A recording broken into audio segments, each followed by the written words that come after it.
is the Big O Show. This is the Big O Show.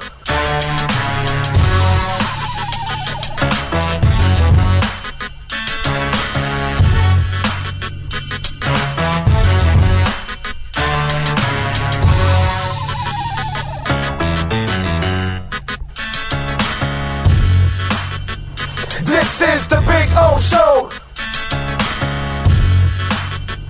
This is the Big O Show.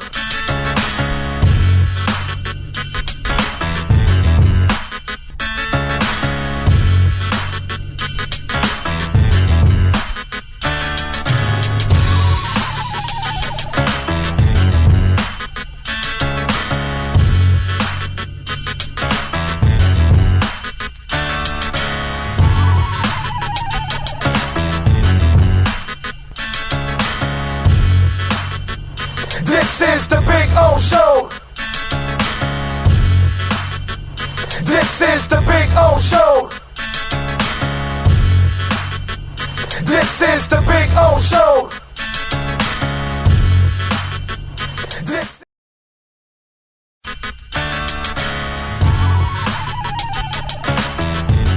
So here's the putting green. See? There you go. Got two flags. One is over there where Cutter's Edge Pro. It's not coming out now. Come on. Come on, wind. Give me a little wind. No, unfortunately. But there you go. And this one says Big O here. There you go. So there's my putting green. It's about, I would say about 25 feet, something like that. I get to practice, have a little fun. See? And then, of course, we got, the bunkers. Got to have the bunkers, man. Got all kinds of bunkers there. You know what I'm saying? So that's a taste of our backyard. There's Maiden right there. Maiden. Bono, how you doing, Bono? Bono. He's a Carolina dog, by the way. These dogs are amazing. Their temperaments are awesome. But there is the Sylvester Palm, which is just beautiful. All right, call my guys, Will and Mike at Cutter's Edge Pro. They will take care of you. Dogs are not included, okay? Can't include the dogs. Those are mine. But the exceptional work, oh, baby. Oh, baby. Yes. Make your home an oasis. CuttersEdgePro.com. Go to their Instagram page, by the way, so you can see a lot of the before and after work that they do. And it is exceptional, baby. This thing's been on here for about 9 months. No grass growing through it or anything like that. Right, Bono? Huh?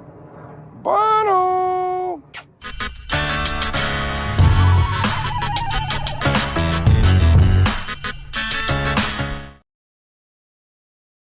When you move, you need a reliable company led by passionate folks, eager to assist its customers during a transitional process that needs to be smooth. Call Essential Moving Experts at 844-368-5750 for all your local and long-distance moving needs. You can rely on Essential Moving Experts. Mention the Big O Show and get $150 off. Family owned and operated, they offer free 30-day storage, full-service moving, fully licensed, bonded, and insured. Moving was never so easy. EssentialMovingExperts.com.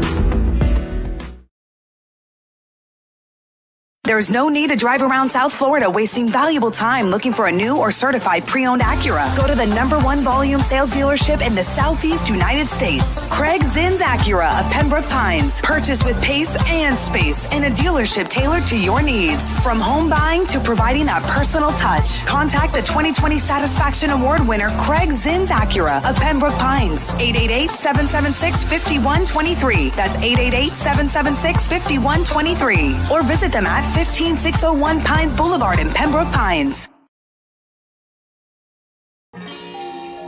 Oh, great. You have a doorbell camera. Now you have a front row seat to your house getting robbed. They're breaking into my house! Ooh, there goes the TV. I'm sure it'll turn up at the pawn shop. No, not the TV! Just because you can see them, that doesn't mean you can stop them.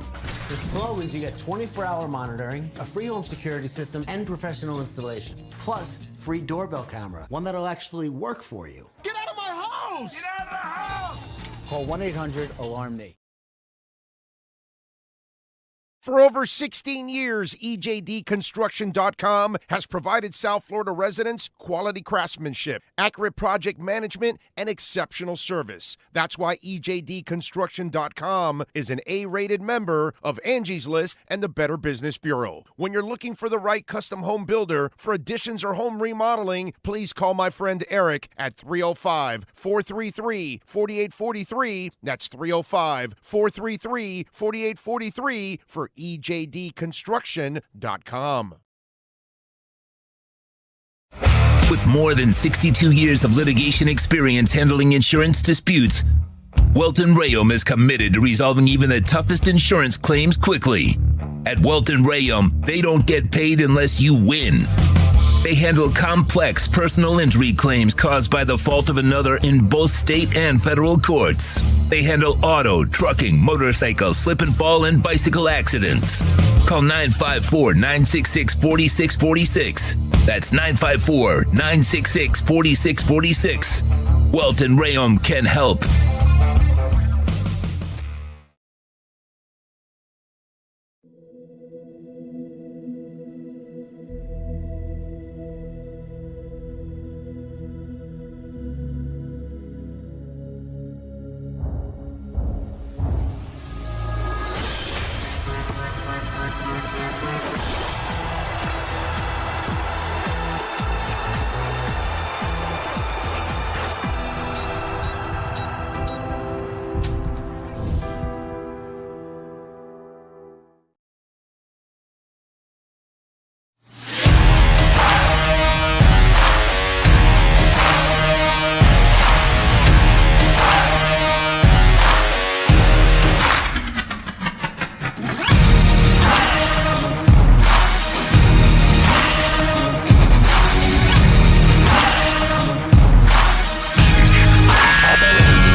Statements or beliefs expressed on the following program by the host, guests, or callers are not necessarily the opinions of FantasyXS.com, Media Group Inc. ownership, management, sponsors, or website. When it comes to South Florida sports teams, very few in the media have witnessed, lived, and covered it like the Big O. Let's start the program dedicated to your favorite South Florida teams with a passion that's unmatched. The Big O Radio Show is on. Here's the Big O. All right, baby. Yes. Welcome aboard. Time to rock and roll on the show. Yes, sir. Oh, man. What a day. What a night. What a season so far. And it's been una semana. Wow. That is just absolutely nuts, dude. Last night was just so Jets.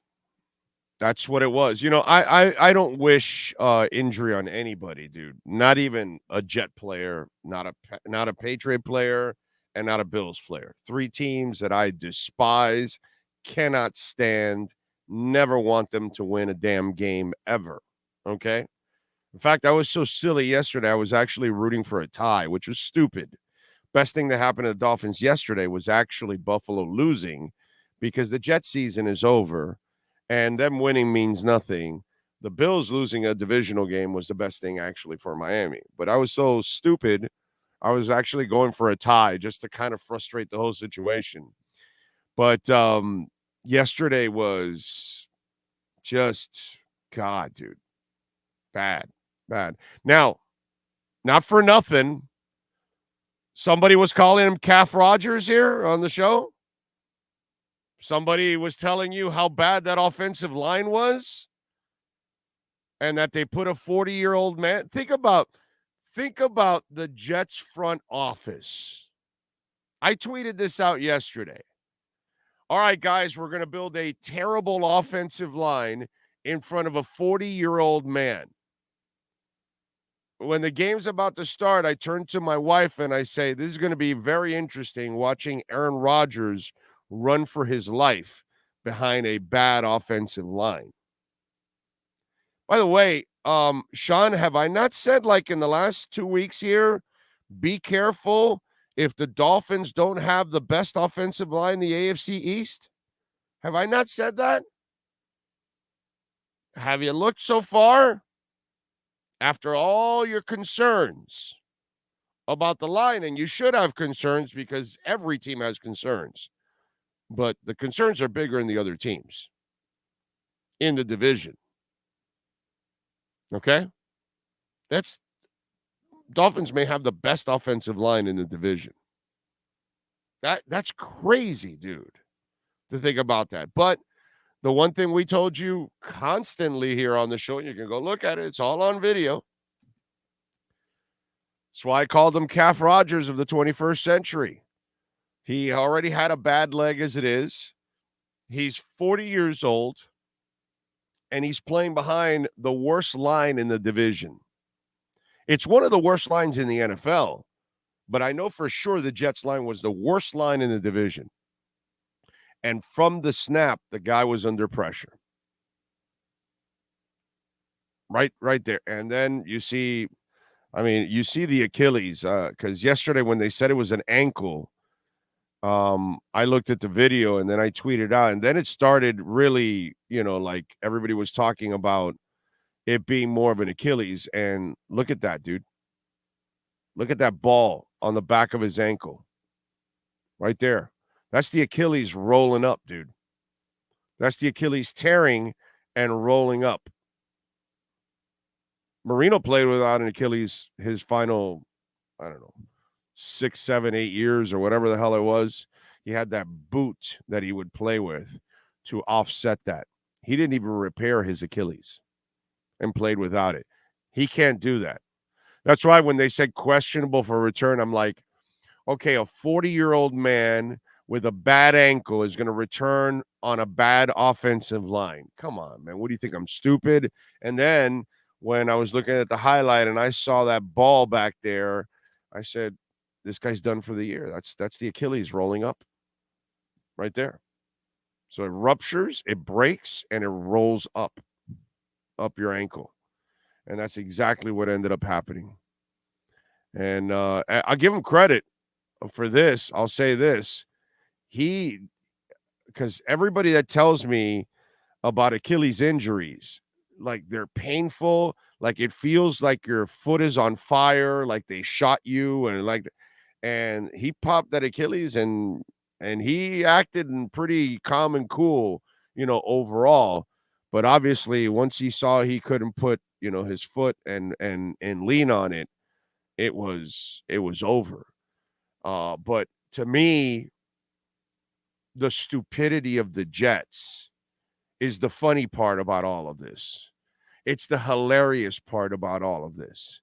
Like, you thought it was a good idea to bring a 40-year-old quarterback with a bad calf, and you're not going to build, the wall of Montezuma. You're not going to build, some kind of, monsters in front of him. It's like having Andrew Luck and letting him just take a beating every week. It's the same shit. You can't do that, dude. You got to protect your quarterback. So it was so Jets what happened yesterday. And, I don't blame Rodgers. I blame Douglas and everybody else that's in charge of that front office and Robert Saleh, because you had to look at what you were doing. I mean, you were bringing back Dwayne Brown, who's like 39, to be your tackle. Are you kidding me? You had a race to find out who's older, your quarterback or your tackle? And to me, that's the funny part about all of this. Not Rodgers. Rodgers getting injured is not. I want to see the Dolphins kick the Jets' ass with Rodgers. That would have been more satisfying. Beating Zach the MILF Wilson is not, they got a heck of a defense. That's going to be fun to, beat that defense. Not going to be easy because that Jets defense is badass. But Miami can beat them. But, obviously they're going to beat them with that offense. But I want to beat them with Rodgers. That would have been a lot more fun. Now, I know everybody's now picking Miami in the division. Like, I already picked Miami in the division. Yeah, I like these people that are all, fair weathered and wafflers now. Oh, okay. So now this happened. So now I'm picking Miami. Well, we picked Miami to win the division either way. We didn't need to see that Buffalo look shitty because I kind of expected Buffalo to take a step back this year, and we'll see if that happens. The Jets stuff, well, I didn't count on that, but I did kind of count that he was going to be running for his life. There was that tweet that has like millions of views now. Some guy tweeted out in 2.5 hours, Aaron Rodgers will tear his Achilles on the turf. Oh, and by the way, David Bakhtiari. Okay. The world is full of misinformation. And then the problem is more idiots then read the misinformation and then keep spreading the misinformation. David Bakhtiari blamed it on artificial turf, which you could blame it on artificial turf. But then he said, oh, you guys want to have soccer more than football. And you want these artificial turfs for the World Cup. Somebody tell David Bakhtiari that FIFA and the World Cup, that they all have to switch to grass for the World Cup. They don't want artificial turf, FIFA and the World Cup. But David Bakhtiari wouldn't know that, So I get it, bro. You got your head up your ass. You're pissed off that your former teammate got injured. But don't spew misinformation because other people are stupid and lazy, and then they'll repeat your same point, David Bakhtiari. The Sean Merrimans and the David Bakhtiaris of the world. You got to straighten out these mother effers. It's like, brother, blame the people that own that stadium. Like the guys that pay your salary. They're the ones that chose to put turf there. Don't blame soccer. Soccer has nothing to do with it. In fact, in the MLS, there's this thing now with Messi coming. The few teams that are left with artificial turf, they kind of want them, even though Messi said he'll play on the turf, but they kind of want him to change the grass. So, But that's the problem in this world. We have lazy-ass people like David Bakhtiari, and then they spew misinformation, and then lazy people that are out there repeat it. So we got a bunch of cheeseheads right now that are going to repeat the same shit that David Bakhtiari said when he doesn't know what the hell he's talking about. Okay? So, listen. Do I even think he got injured because of the artificial turf? No, I think he got injured because he's old. That's why. And he was already effed up. He already had 2 lower leg injuries. And that calf injury probably was straining on that Achilles. And it gave out right away. And you know why you also got injured? By the way, because your offensive line sucks. Last time I checked, I don't know. Sean, did you watch the game? Was Aaron Rodgers not pressured practically on every one of those 4 snaps? I mean, listen, man, I'm a big mouth, know nothing, matters to nobody in this world. I'm nobody, okay? And I'm the guy sitting here telling you every day that dude's old and that offensive line is terrible. And I made it such a joke that I called him Calf Rodgers. And look what's happened. So if I see it from my studio in Miami, and I can tell you that that offensive line is terrible and that you've got a 40-year-old quarterback that can't move the same anymore behind it, and I'm a nobody. Nothing. I may know a little football. I may understand what's going on. I may have some insight sometimes. But in the big picture, I'm not I don't matter to anybody there with the Jets. But they couldn't figure that out. You know what I'm saying? That's what's so freaking Jets. What happened last night was so freaking Jets. And that's it. So instead of spending money on Dalvin Cook, you freaking idiots, you go get a lineman, bro. Hey, we're going to bring Aaron Rodgers. Okay, then let's do our best to load this team up with linemen. No, let's go get more and more defensive linemen. We don't need them, but let's go have an entire defensive, because, you know, the Jets have like 2 or 3 guys on the bench that could start in other places on the D line. But yet they don't even have 5 starting offensive linemen. Let me repeat that again. The Jets have extra defensive linemen that just sit on the bench and play a couple of plays, yet they don't have any offensive linemen to protect Aaron Rodgers. The Jets will go and outspend for Dalvin Cook listening to Aaron Rodgers instead of looking at Aaron Rodgers saying, no, we need to go get more linemen with that money to protect you.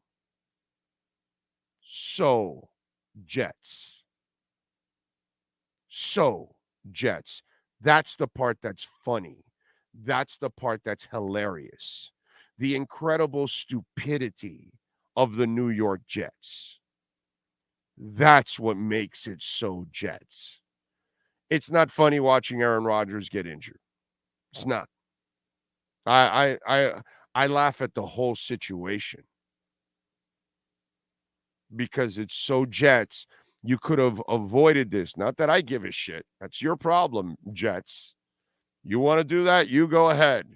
But somebody that knows nothing, that has nothing to do with the Jets, and it is, well, what are we, 1,500 miles away from New York?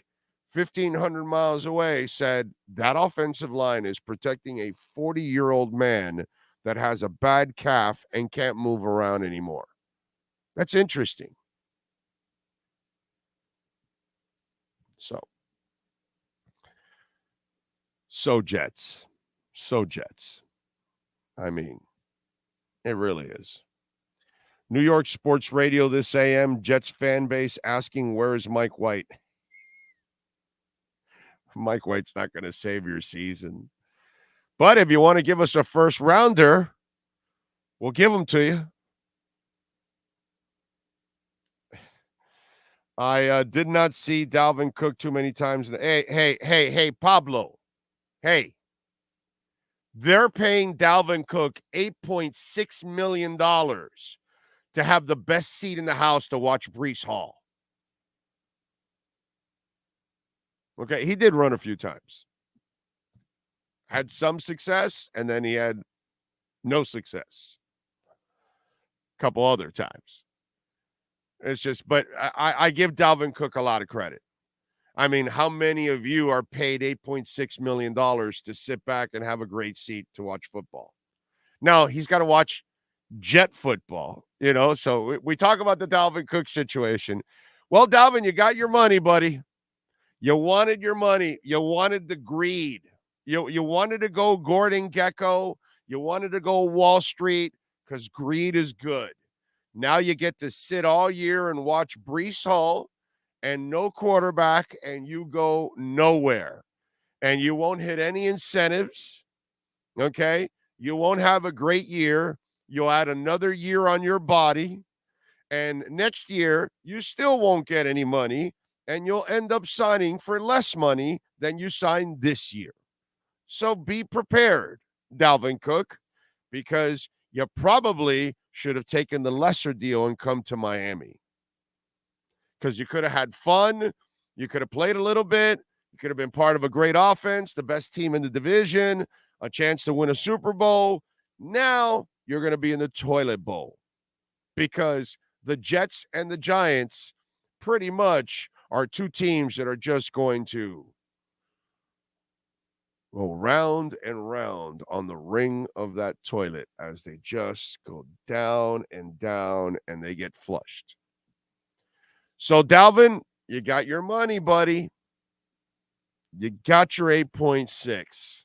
So you made a couple extra million than you would have made in Miami. And now you got to deal with Jet football for the next 16 weeks. Enjoy the tabloids. Enjoy the money, I guess. I don't know. I'm not sure what else you're going to enjoy because you're not going to enjoy the season, my brother.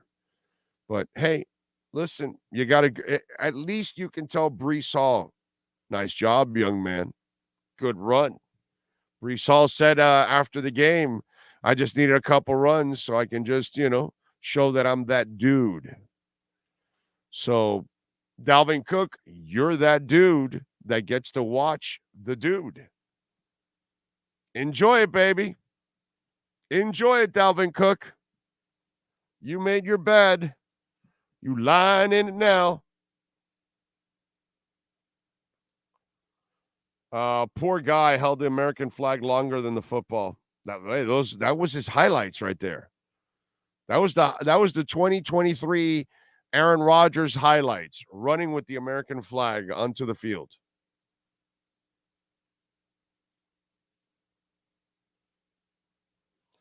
Well, no doubt is Giant Stadium is just a toilet bowl.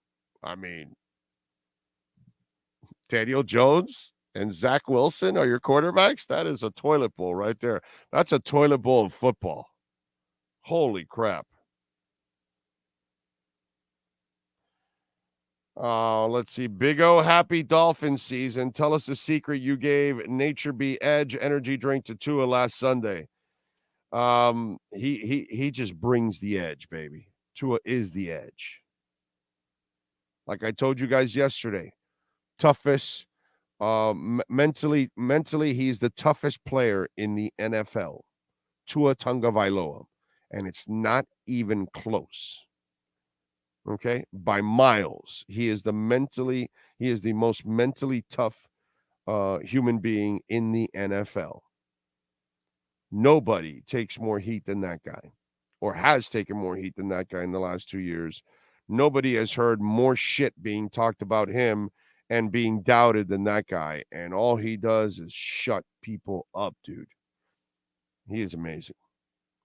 Eddie Lepp says, wow, this whole weekend plus last night, just wow. Yeah. You are correct. This was just a massive weekend, bro. Jamie Zorrilla was first in, I see, from San Jose. I like it. Remember, you can make a donation through Cash App or Venmo at Cash Big O Show. That is Cash Big O Show, Cash App or Venmo.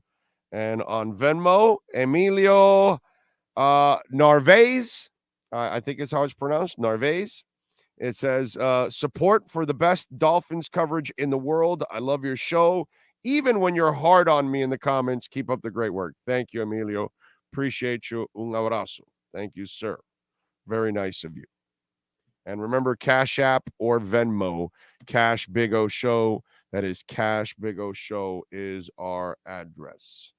So make sure you make your donation through there. We get 100% of the donation there. On the Super Chat, we get 70% because YouTube takes 30. We'll take it either way. We appreciate it. Any way you can support us, thank you. Hitting that like button is very important. It is super important to hit that like button, folks. Thank you so much out there. And watch hours. If you got to walk away, still let it play.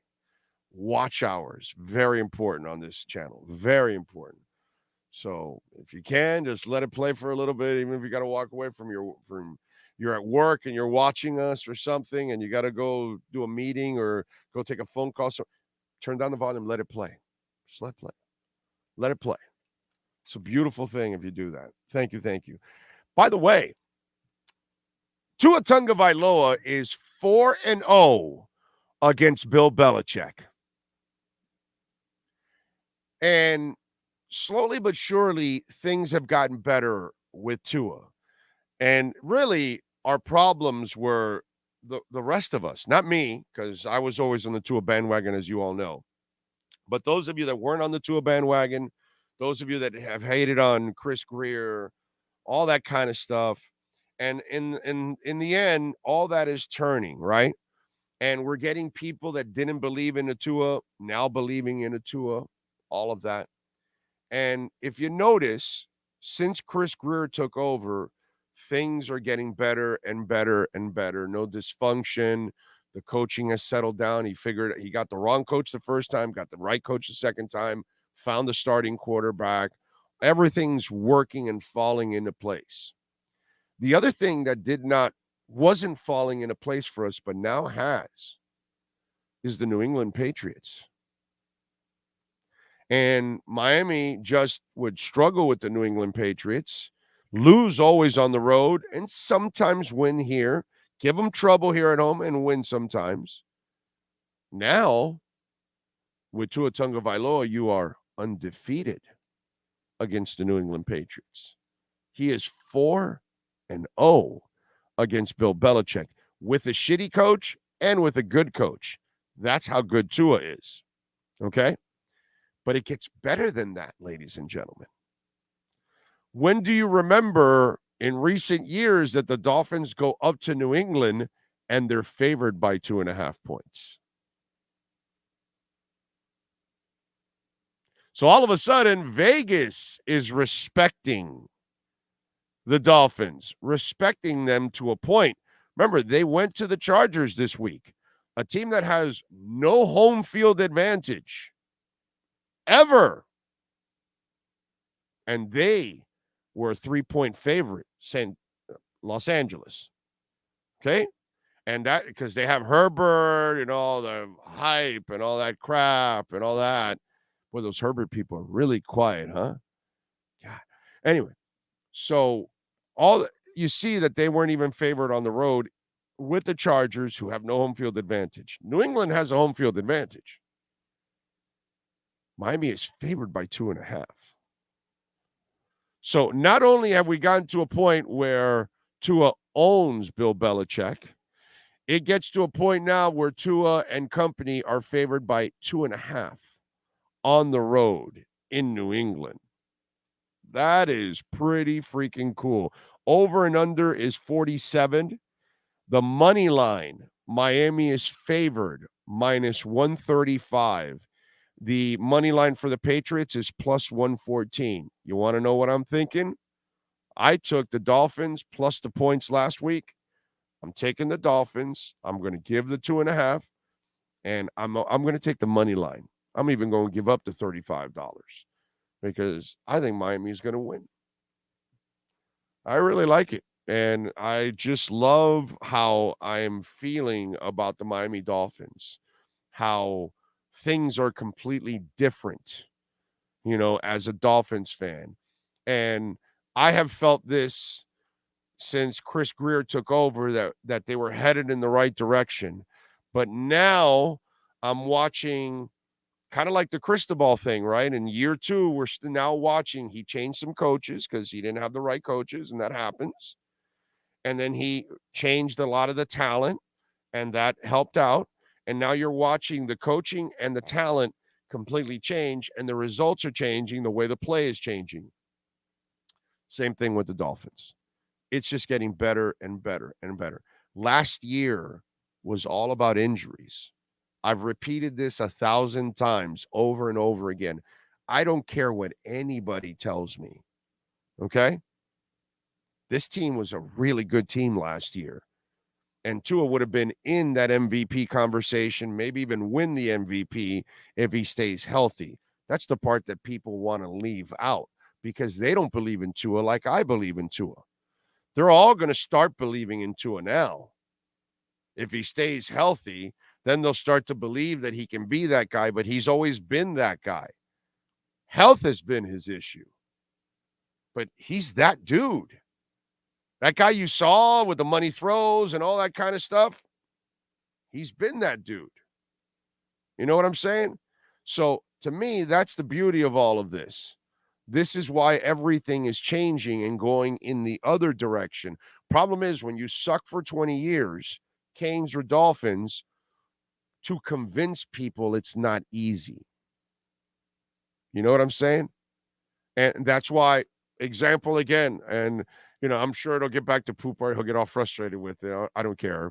I love Poupart either way, but even if he gets frustrated. But like that crap he pulled here where he said, oh, the Dolphins are a bubble team. And that's because he got caught dealing with the record from last year, but he refuses to admit that it was only injuries. They're not a 9-8 team. They were much better than 9-8. It was just injuries. Injuries doesn't take away from the fact that you're really good. And this year they're going to be better because I expect Fangio not to coach like dog shit like he did in the first week. I expect Vic Fangio is one of the best defensive coordinators in the NFL, and I expect serious improvement from that area. Didn't get it. In fact, he was worse than Josh Boyer on Sunday. That's okay. For those of you out there complaining about Josh Boyer, that guy was worse. But I expect him to be better because he's a hell of a coach, and he'll figure it out, and his players will figure it out and all that. But this is a hell of a team, dude. And it's just people blind themselves or they're tied to the past. Remember how I've talked to many times to you guys? You gotta let it go. You gotta let go of the old Dolphins. You gotta let go of Dave Wanstead and Joe Philbin and Adam Gase and Flo and any of these idiots. You gotta let them go, dude. You gotta let go of the prior general managers. You gotta let go of that stupidity, ignorance, that one moron repeated it after another. Oh, Chris Greer's been here for 20 years. They never took his advice. If they did, look where they're headed now. Because he's in charge. But one person says something stupid, misinformed like David Bakhtiari, and then others just are lazy and repeat the same point. There's lots of people that are not leading organizations and are really smart people, and they haven't got an opportunity. And if their organization is struggling, doesn't mean it's the person that's in the lower levels. It's the person at the top making all the decisions. Those are the people you blame. You don't blame the underlings. The underlings can make suggestions, but they're not going by them. Do you know how stupid it sounds for anybody to say that Chris Grier was part of this for 15 years? He's part of the problem, not the solution, when he's not making any of the picks, not making any of the trades. He's not trading up for Deion Jordan, dude. He's not the guy that signed Ndamukong Suh to a stupid contract. He's not the guy that drafted Ryan Tannehill. But you're going to blame him for what Rick Spielman does, or Mike Tannenbaum, or Adam Gase, or Brian Flores? It's stupid. It's ignorant. So, this is a hell of a football team. And now we're going to have people kind of changing their tune. Only because they saw that maybe the Buffalo thing is not as sharp as it's been in the past. Josh Allen certainly isn't the most accurate quarterback. He still isn't accurate, by the way. He still has not fixed his accuracy. He has moments where he is more accurate. He is not an accurate quarterback, by the way. Let's get that shit straight. That's another misconception out there. He's improved it, but he's not an accurate quarterback. Aaron Rodgers was an accurate quarterback. Tua is an accurate quarterback. Pat Mahomes is an accurate quarterback. Okay, there's such thing as an accurate quarterback. That's not Josh Allen. So let's get that shit straight too, by the way. But now we've got it. Okay, so Aaron Rodgers is out, which I never feared that because of the offensive line and his age, which, again, not hindsight. We've been talking about it here. Okay, we have a nickname for him and everything in Calf Rodgers. And then who's left? Oh, the Patriots. They're no threat whatsoever. They got a good defense. Jets will have a good defense. You know, do you know what the Jets and the Patriots remind me of? The Miami Dolphins. Yeah. The Jets and the Patriots remind me of the Miami Dolphins. Yeah. Don't remind you of the Miami Dolphins? Does for me. Exactly like the Miami Dolphins. I remember Jason Taylor and company, Jason and Zach and Lamar Smith. I remember Jason and Zach and Ricky Williams. Right? Fiedler, Tannehill. What's the difference?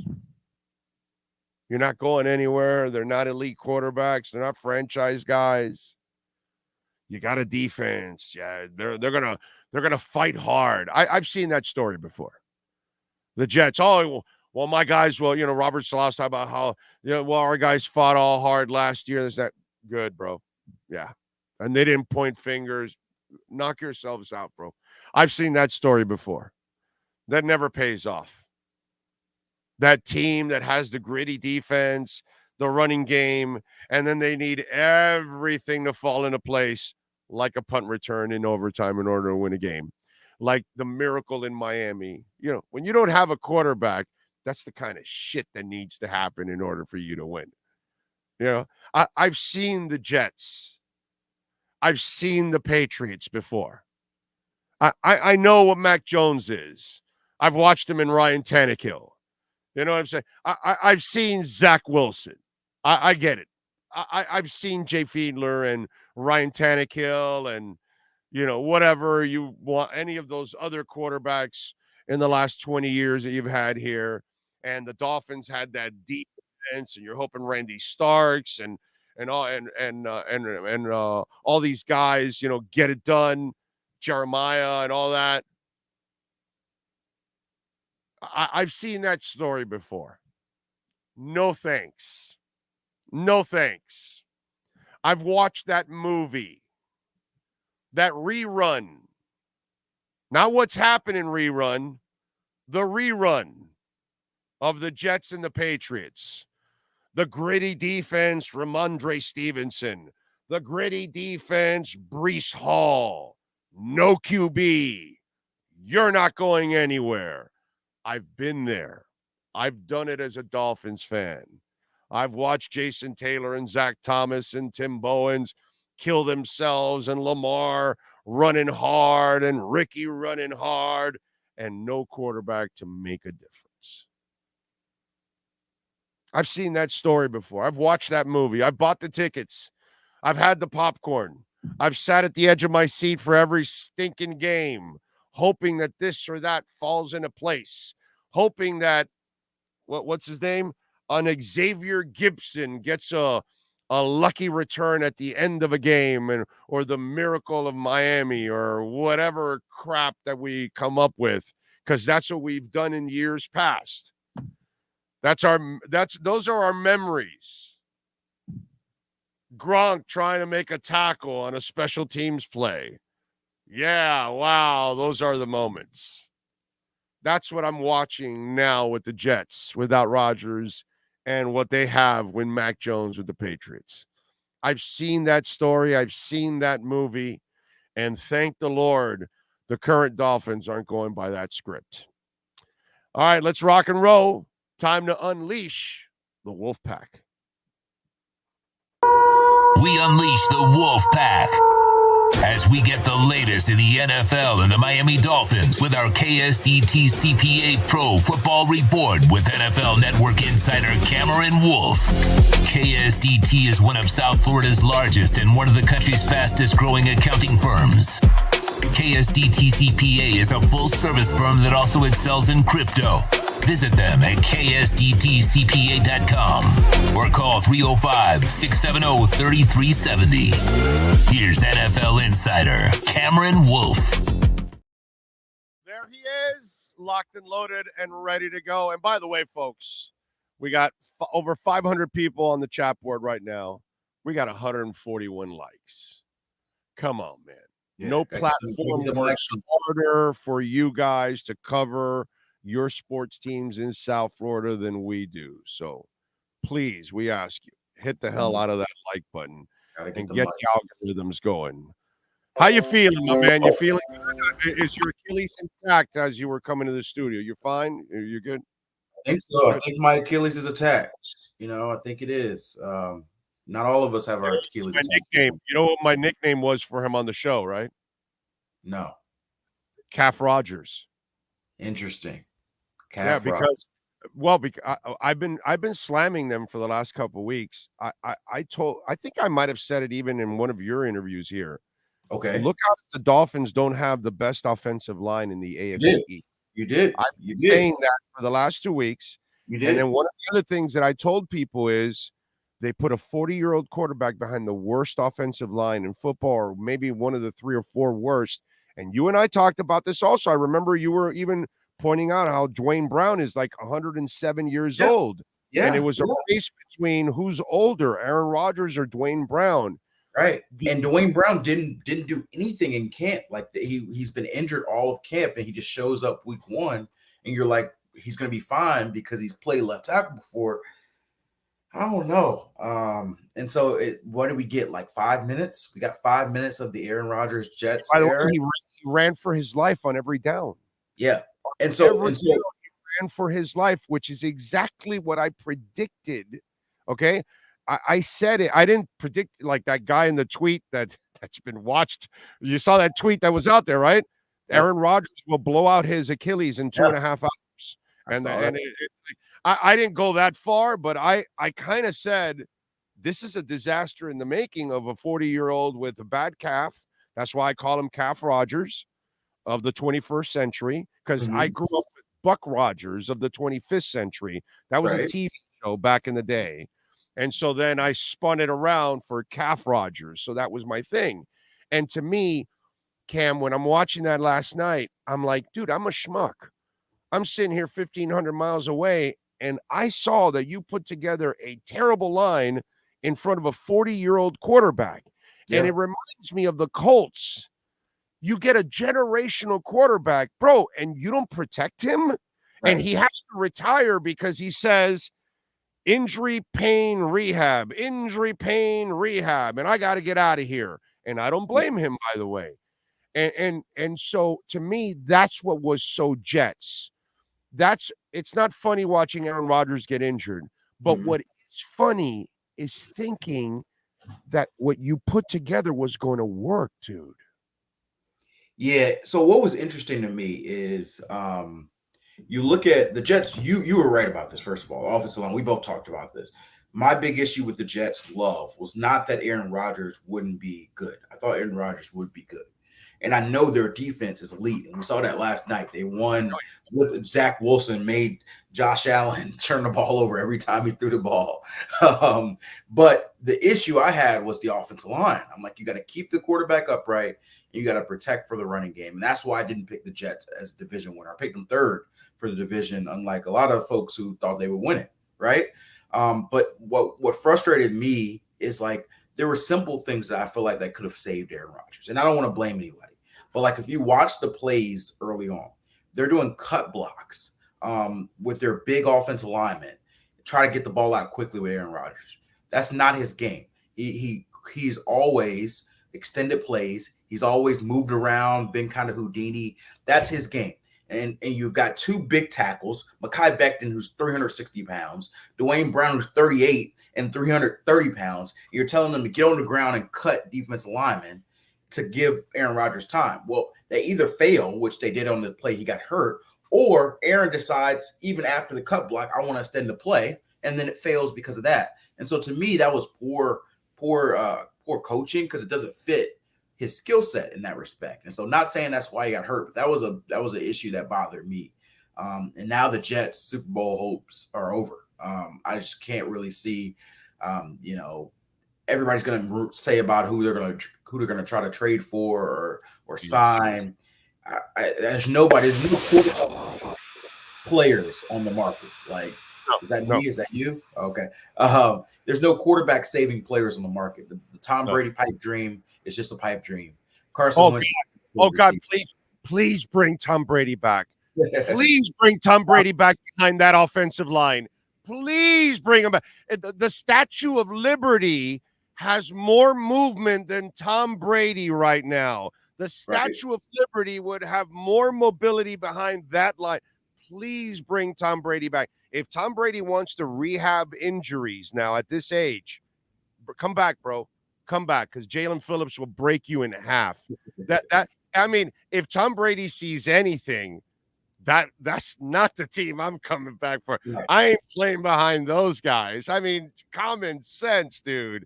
It's like yesterday when let's say it was an ankle, and they go, questionable return. I'm like, get the hell out of here, questionable, bro. Did you watch this offensive line? He ran for his life on all 4 downs. So now he's got a bum ankle. You're going to bring him back in this game? No, you're not. Eventually we all figured out it was the Achilles, but like, give me a break, dude. It's so ridiculous. Yeah, please bring back Tom Brady behind that offensive line. Yeah, bring it on, dude. I would love for you to do that. That would be fantastic. Right. That's funny. I mean, come on, man. It's just so silly. Now, let me go to the other side because obviously, what's it called? Whitehead had a hell of a night with the 3 interceptions. This dude, like, quick aside on Whitehead, because I know most of the conversation will be on Josh Allen. Whitehead already got his incentive for interceptions in a year, $250,000 off one game. How does that feel? You say, hey, put it in my contract. If I get 3 or more interceptions, I get an extra $250,000. You get it in week 1. It's gonna feel great for that guy. If I'm Whitehead, I send Josh Allen a champagne bottle just for the hell. Absolutely. Say, hey, thanks, bro. I got a $250,000 just because of you. Thank you, bro. I appreciate you big time. Absolutely. Somehow he has a historic year where he makes a Pro Bowl because he ends up with 6-7 interceptions. I'm definitely sending Josh Allen a gift. I give you a little cut of my Pro Bowl entry fee on a gift. A little champagne bottle or something like that. Appreciate the contributions. Yeah. That was last night. That was an ugly performance by him. Yep. I picked the Dolphins to win the division before all of this mess. So I'm on record here, by the way. I picked them to win the division as it is. While he has become more accurate than he was in his first couple of years, he's still not an accurate quarterback not accurate like Mahomes, accurate like Rodgers, accurate like Tua. He doesn't have that kind of accuracy that it's like super consistent. You know what I'm saying? It's kind of erratic. And then you kind of wonder, are the wheels coming off too on the team? And when Stephon Diggs is the one trying to be the dude that's trying to calm everything down, that kind of puts me in a panic mode, actually, because that kind of doesn't make sense that things are so bad that Diggs is the one trying to calm everybody down. It's supposed to be the other way around. Everybody's normal and Diggs is going crazy and you're trying to calm him. So when I'm watching Diggs trying to reach his quarterback, I'm like wondering, wow, is something going on here? And so I don't have any insight on the Bills, so I don't know. I'm just wondering, what do you see from afar? Do you have any insight besides a bad game? Is there more to what's going on with Buffalo? Absolutely. Here's the thing. Josh Allen's had a turnover problem for a long time. And last year in particular, we saw an immense level of turnovers. He's got this heroism in him where he always feels like he has to be the guy. He's the quintessential no, yes guy as a coach. Like, you're like, no. And then all of a sudden he does something spectacular, and it still wasn't the right decision, but it ended up being spectacular. And you're kind of like, oh, okay. But then he makes a lot of throws like yesterday. A lot of times you see quarterbacks make throws that are tip passes or the receiver drops. No, every single one of Josh Allen's picks were just poor decisions, like throwing it into double coverage is a bad pass. I think you're looking at a situation where sometimes you just got to tell Josh Allen to calm down. He only has one speed. He only has one bullet. It's the fastball. It's the full version. Like, I was just talking to my wife. We were watching the game. There was a play, and it did end up being a negative as far as like a turnover. But it's third and 10. He's running, and instead of sliding, he leaps in the middle of the field between two defenders and gets smushed. And he only gained 4 yards. It's not like he's getting the first down. He's just doing it just because that's the way he plays. I think that the heroism, that's something they've been working the last 2 years. I know that's something I've talked to Brandon Bean about. They want him to be less and less and less. He just can't do it. It's just not in his MO to be dialed back. Like a logical player, not, I want to say he's not logical, but like traditionally your quarterback looks at the other side and you say, no Aaron Rodgers. All we got to do is find a way out of this game. Be conservative, run the ball, get a few plays, put 20 points up. We should be good. Josh Allen does not have that in his MO. And in a couple of his picks, you mentioned Stephon Diggs. I do wonder how much the offseason drama with Stephon Diggs forces Josh, whether consciously or subconsciously, say, I'm going to force him the ball. And one of the picks, he threw it to Steph in double coverage, and there was no chance. And to me, that felt like a play where he was like, nobody's open, but I got to throw it to Steph so he doesn't get mad at me. And that's not the way you can play as a quarterback. You can't play I got to make this play or somebody else will be pissed at me. You're on. You're right. You're right about that. There's no doubt that's it's definitely going on. And by the way, when you were joining, right when you were on deck there, the Jets situation and the Patriots situation, I kind of see the same thing that we lived through for 20 years practically. Yep. And the moments where because the Dolphins have had really good defenses in the past. And they've had some running games, right? But not for the QB. And so, it's the gritty team that needs everything to fall into place. And I kind of feel like that's where the Jets and the Patriots are now at this point. Gritty teams that have a running game and a defense. And then offensively, it's almost like, it's hodgepodge. It's potluck. You don't know what you're getting. And you're trying to just piece things together to try to get through a week. Absolutely. That's it. That's it. The Patriots played decently against Philly week 1.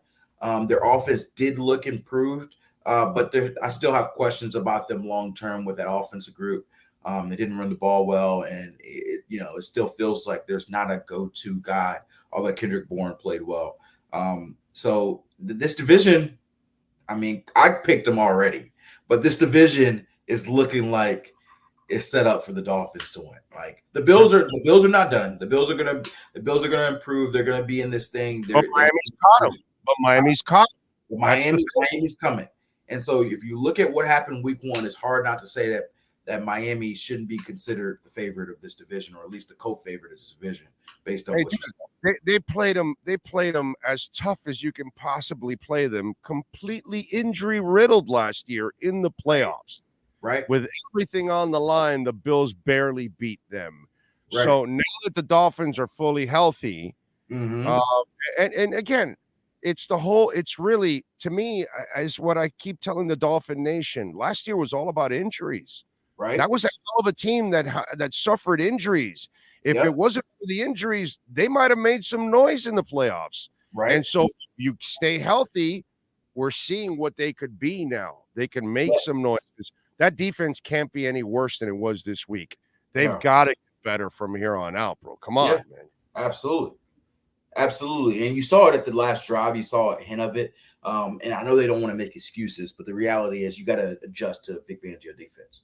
It's completely different than what Josh Boyer's asked you to do. That being said, they did look bad. It was eye-opening to me how much they were able to move the ball, especially on the ground with ease. When you have Christian Wilkins, Raekwon Davis, and Zach Sealer inside, guys shouldn't run for over 200 yards against you. So that was disappointing to me. And it was also interesting to see, and I don't know if you guys noticed this in the game. I just kind of watched pieces of it. But Adrian Van Ginkel was the lead number 2 inside linebacker, not David Long. There was a lot of hype this offseason about David Long, and I think that he is a good player. But I think it's interesting that in game 1, and it may be situational, who knows, but to me, that's a very interesting situational call. Vic Fangio made a couple of comments this offseason that kind of indicated, David Long's a little too flashy and not consistent enough. And there has been some questions of, okay, is he doing the right assignment every play? I wonder if that's reflected in the snap count.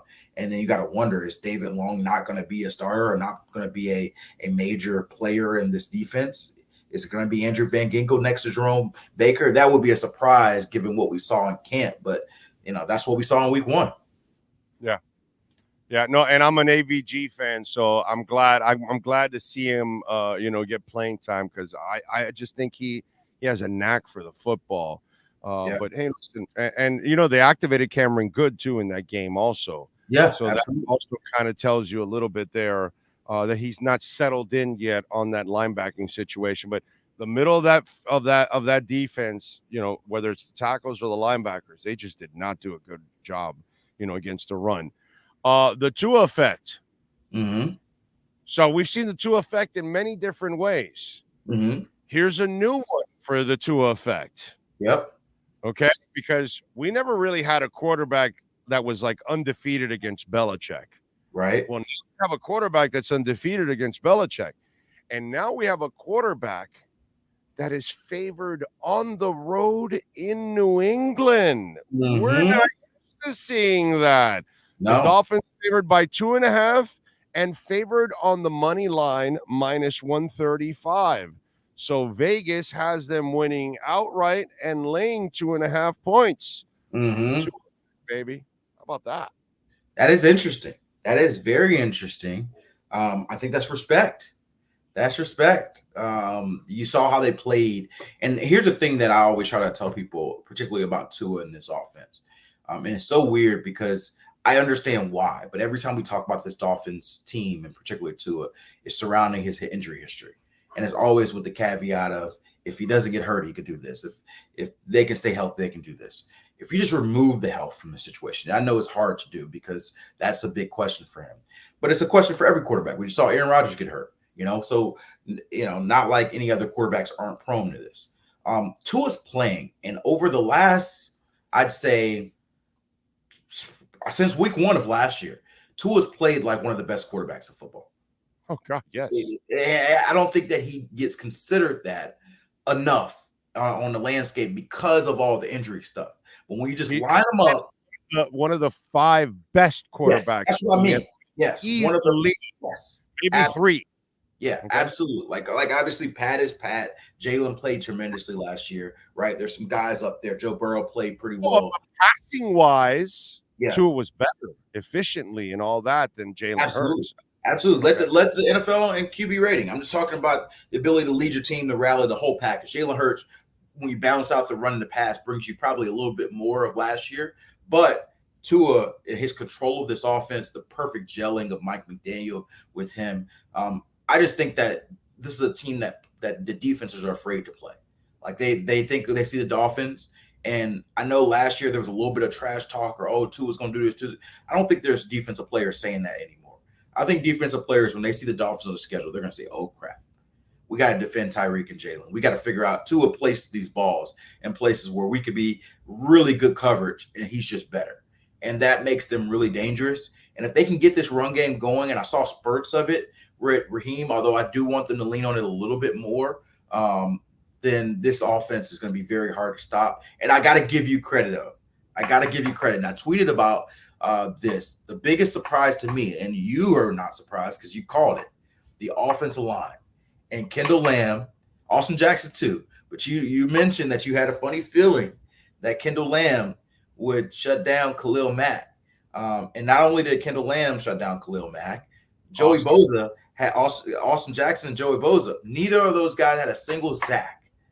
Tua's jersey was clean. I remember we were having conversations, what was this, Friday, about the panic of what it means of, are they going to get Tua hurt in the first game without Teron, that sort of stuff. They did a tremendous job. And you got to give credit to their offensive line coach, Butch Berry, because I know when he arrived, there was a lot of questions. People didn't know a lot about him. There was a stuff in Denver of guys may not like him from the previous time. A lot of that stuff. Yeah. He's been tremendous so far, and it's just one game, but getting what he got out of Austin Jackson out of that game, getting what he got out of a journeyman and Kendall Lamb, and some of the win. These are all dudes who we had huge question marks. Like Isaiah Wynn was on the roster, until a certain point in the season. Kendall Lamb was considered a backup at best. Austin Jackson, we thought he was a heavy contender to get his job taken by somebody else. And these are three dudes who were starters week one and played well. And so much credit to the offensive line, much credit to the O-line coach with Barry. Really good job by Mike McDaniel and Tua for scheming up that game plan. They outcoached and they outplayed the Chargers. And I think that's so interesting because I think I told you all week, I kind of saw something in McDaniel where he was a little irritated by the questions of, what did Brandon Staley's scheme do to you last year? All the in-breaking routes and this and that, and they're stopping you. They got the scheme to stop Mike McDaniel. They got the Mike McDaniel beater over there. And I could tell it just bothered him. It bothered him. He was really thinking it was just a one-game kind of fluke situation. And he proved it. He came out with a great scheme, and they beat them with a lot of in-breaking routes. It wasn't like they were like, hey, we're just not going to run these in-breaking routes. He didn't prove it. He hammered that fucking point away over and over and over. To me, they targeted J.C. Jackson, too. They targeted the running game and everything because he was dead set on saying, no one takes any part of the field away from me because I've said this for the last couple of days. I said it right when it was going on in the middle of the game. Mm-hmm. McDaniel didn't want to start running the ball or use the outsides or anything because then you, me, and everybody else would be saying, hey, McDaniel was smart. He countered him by going to the outsides and using the running game because Staley took away the middle of the field. Right. So he didn't want to attack the middle, but he adjusted. Right. He didn't want that shit. He wanted to prove to you, me, Staley, and everybody else, no. I'm going to play my whole game in the middle of the field. I'm not going to run. I'm not going to use the outsides until the end just to kind of trick you. But I'm just going to do that to prove a point that you're not going to take any part of the field away from me. There was a message sent in that game by the coach. Yeah, absolutely. And so news just came out. Our Tom Pelissero said the MRI confirmed what Robert Saleh said last night, and that he's suffered a complete tear of that left Achilles tendon. So looks like that will be the season for Aaron Rodgers. Yeah, I mean, I tweeted it out last night when it was happening. You take that look at. I took the picture off the screen. Look at the calf. You see that ball? Yeah, that's the Achilles breaking and rolling up here on there. Mm-hmm. That's what that is. By the way, one more thing. The best news about the performance this week by Kendall Lamb is that now you can turn to Teron Armstead and say, take your time. Yep. We need to get you to 100% now. Mm-hmm. Now you need to put an injury-prone player who also has no luck, because apparently Teron Armstead also doesn't have luck. Now you don't have to rush to put him out there at 85%. And the sumbitch would play at 60%, because that's who he is. But now you can actually maybe say what you wanted to do at the beginning of the year. Hey, Teron, let's get you to 100 and let's have you play at 100 or close to 100 to give you a fighting chance so you're not carrying all kinds of injuries. So while Kendall Lamb plays well, that buys you time now to actually have Teron Armstead heal. If Kendall Lamb would have struggled Yeah. then you're trying to hurry up and trying to get, and then Tehran is also kind of hurrying himself up. Right. This way, this is a really good situation for Miami. How about that? Absolutely. Absolutely. I'm with it. Because the thing you want, I know Tehran wants to play as many games as possible. The thing you want is you want Tehran to get to the end. You want Tehran to be there when the games matter, and you want him to play as many as he can. So I'm thinking, like, I know they would love to have him probably back this week or next week. I'm thinking, hey, if we can survive, if Kendall Lamb showed us he can at least hold on to fort, if I can get Tehran 100%, and it means that he doesn't, maybe it means he can't play until week 4, but if I feel pretty good that he'll be 100% on that ankle by then, sure. I'd rather have him in October, November, December, January, February. And if he has to miss a few September games, hey, that's the price I'm willing to pay, right? Now, that being said, I know Tehran. Jimmy Butler. Jimmy Butler. That's what the Heat do, right? They rest him, so they have him for what? For May and June, right? Because that's money time. So Jimmy Butler. We don't do load management a lot in the NFL because there's so few games. But it almost feels like this, like where I don't know if he felt like he could have tried to push the play this past week. Maybe he could, maybe couldn't. Maybe one of those games where he popped in and out a few times. Dolphins and Mike McDaniel protecting him from himself and also probably doing what you're thinking. Let's get him 100%. So maybe this isn't a full every game thing we have to deal with on the ankle. And so going to be curious how they do it this week because Tehran's a very powerful dude. He's going to want to play again. But how much, what percentage does he have to get to before they're like, let's play? You know, if it's not 100, I'd hope it's like 90 at least, you know, not 75 and saying let's go, you know, but we'll see. Couple more games and we'll see Kendall Lamb signing a special Chris Greer 2-year deal, bro. Right. The original Zach Sealer special, right? Right. Yeah. Okay, now if he does this for a few more weeks, I can see Chris Greer going, all right, let me pull out the 2-year special and lock this guy up right now. All right, what do you got going on the NFL Network so folks can check you out? Yeah, I will be on TV tomorrow. We have a show called Insiders, so I will be on tomorrow midday. So that'll be the Ian Rappaport, Garofolo, and Tom Pelissero show. So I'll be on that it'll come on 12 to 1 on our NFL channel and then 1 to 2 on NFL Network. And so I watch it on YouTube is usually what I watch. Or on YouTube, exactly. So you can watch it on whatever platform. If you can't watch it in the middle of the day because you're working, watch it on YouTube later. And so we'll talk on that. And then I'm on Friday night for our Total Access show. I don't have a Dolphins game this week. I will be in Jacksonville for Jags Chiefs. But I will say that week 3 and week 4, which is a really good game. I'm excited. Trevor Lawrence, Patrick Mahomes. Hard to get better than that. But week 3 and week 4, I'm currently penciled in to do both the Dolphins games then. So you'll get me on the sidelines for those. A pissed off Chiefs team that just got Chris Jones back, and they need to win. And then Jacksonville is obviously an up-and-coming team. That's going to be – I wouldn't even say up-and-coming anymore. I think they're here. I think they're contending. Yeah. There's no doubt they're a playoff caliber team, but I mean, they're trying to really become absolutely. And this is the game. I was there last year. So the Jags beat the Chargers in that playoff game that the Chargers choked away. Next game was in Kansas City, and I went to that game, and I think the Chiefs were double-digit favorites, and the Jags were neck and neck with them. At the end, they just didn't have enough on defense, and Patrick Mahomes just had a little bit too much. And so this is another measuring stick for the Jags because, you know, right now nobody's going to consider them truly one of the top contenders when we talk about the Chiefs, the Bengals, the Bills, and the Dolphins, right? Those are probably your 4 that are most likely considered true contenders. I would say right now the Jags are, for most people, considered that next tier. That includes, you know, the Ravens, the other teams that are probably playoff caliber teams, but not realistically thought of as Super Bowl contenders. If they beat the Chiefs and start off 2-0, people better start talking about them in the top 4 conversation. I'm sure they will. They will. Right behind the Dolphins. All right, follow him on Twitter at Cameron Wolfe and catch his work there at the NFL Network and catch him tomorrow with the Insiders, baby. Cam, as always, thank you, my brother. Appreciate you. We'll catch up later in the week. Sounds good. All right, have a good one. Thank you, sir. Cameron Wolfe, baby. That's our KSDT CPA Miami Dolphins report. This has been the KSDT CPA Pro Football Report with NFL insider Cameron Wolfe.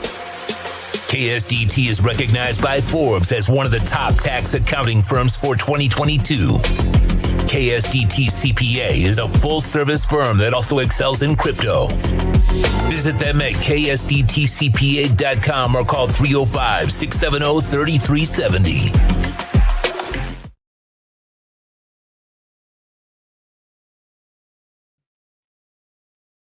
There we are.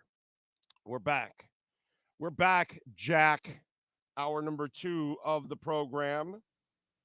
We thank Cameron Wolfe. Manny Navarro will be joining us at the bottom of the hour. Of course, Boca Jaw surgery. There's my man, Ronnie Katz. He knows how to get it done. And if you are looking for major reconstruction and anything, maybe implants, anything that you might need, Boca Jaw surgery.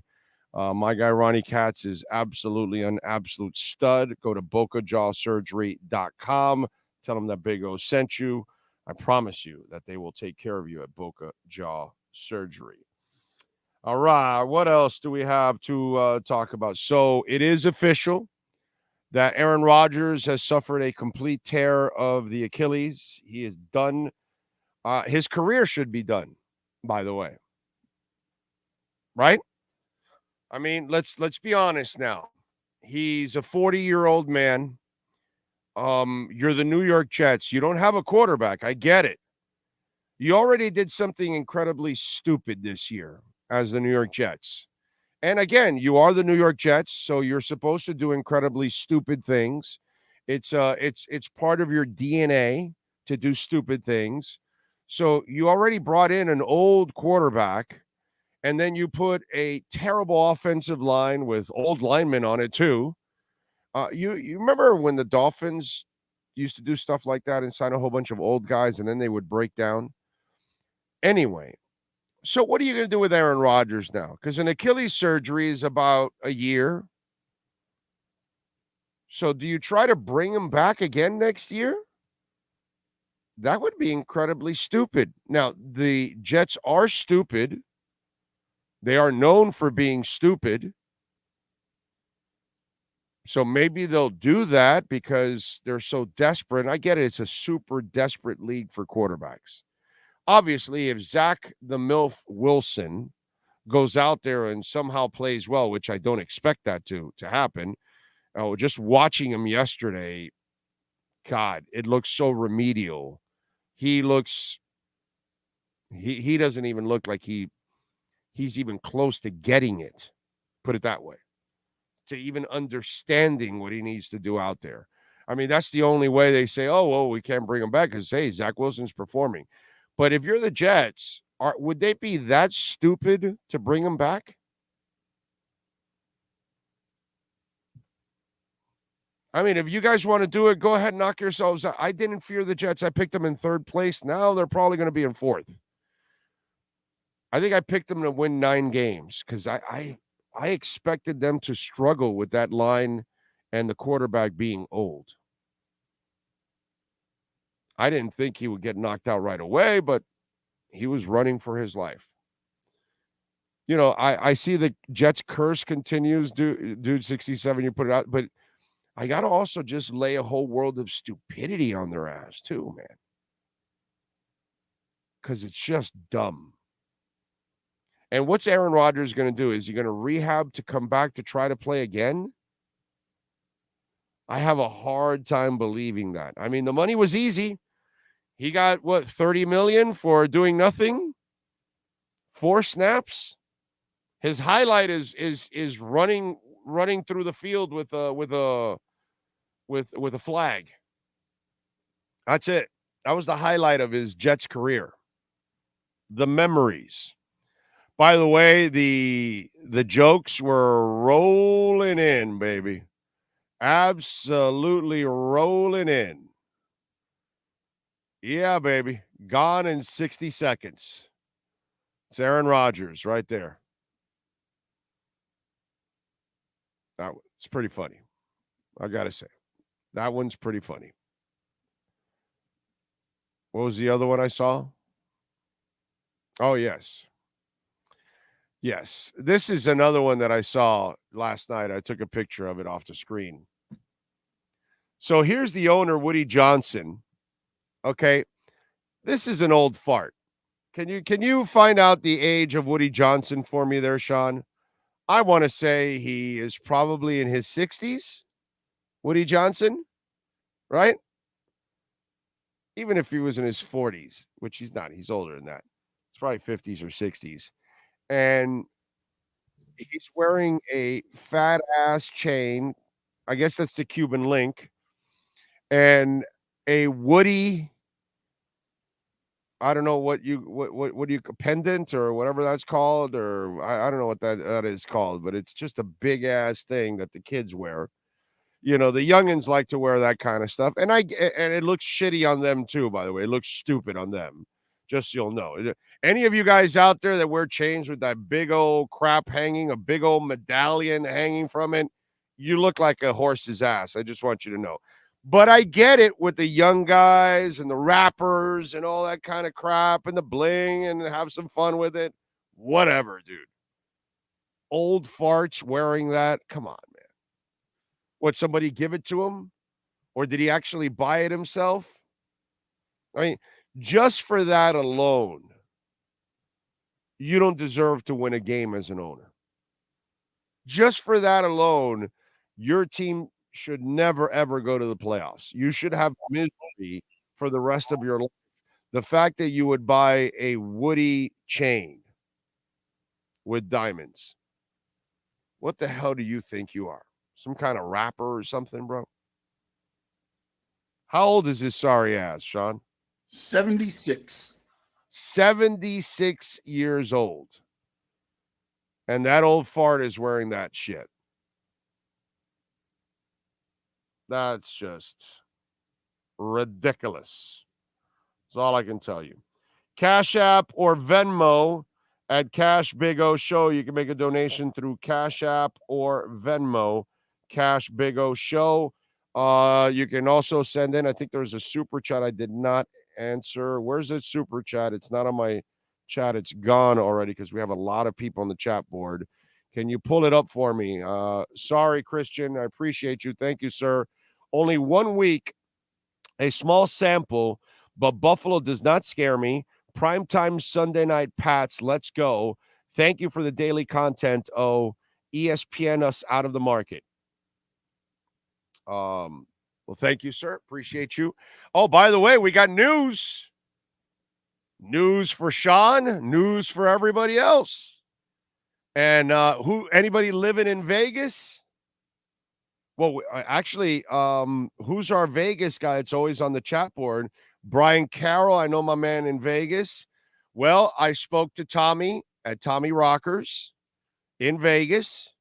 We are going to do our Dolphins pre- and post-game show at his sports bar in Las Vegas. So on my birthday, October 1st, when I turn 57, the Dolphins play the Bills. We are going to be in Vegas, Sean and I, because we're going to be covering the Canelo fight. That's on Saturday night. On Sunday is obviously Dolphins and Bills. So we got to do our pre- and post-game show. We're going to be doing our pre- and post-game show live from Las Vegas. All right. And I talked to Tommy Rockers where we did our NFL draft, and a bunch of you came by to hang out with us at Tommy Rockers. It's right off the strip. Super easy to find. Okay, Tommy Rockers. Literally, it's the street off the strip. Okay, right off of Dean Martin. I think it's Dean Martin, the one that's right off the strip. And so we're going to be there, obviously, like we normally do, 2 hours before kickoff. And then we'll do our post-game show, and all the guys will join us. So October 1st, Dolphins play the Bills. We are going to be in Las Vegas. So any of our listeners in Las Vegas, come join us at Tommy Rockers, man. All right, let's have some fun. So join us at Tommy Rockers. It's going to be a lot of fun. Appreciate all of you out there, as always. Thank you. Do you think we see Fangio's run D to improve as well as McDaniel's play calling versus the Pats? Well, I would hope so. Big time. Okay. Fangio with this prevent defense was pissing me off. Yeah, it was bad. Remember, everyone, Big O didn't really want Tua because of his injury history, but has seen greatness and seen the trash we've been for years for him to be an elite quarterback. Yeah, I was scared of his injury history. Never doubted his play. His injury history would be something that I would have stayed away from. There's no doubt. Once they drafted him, I said, he can play. It's just he's got to stay healthy. That's the one thing I told everybody. But everybody knows that. I'm not sure if you're trying to shock people, Wayne D experience. Let's see. I'm not remotely worried about the defense, says Ragin. Jim Gleason says, I don't want to hear people change their tune. I don't want their support of the Dolphins. Do not have it before. Do not want it now. It's two-faced.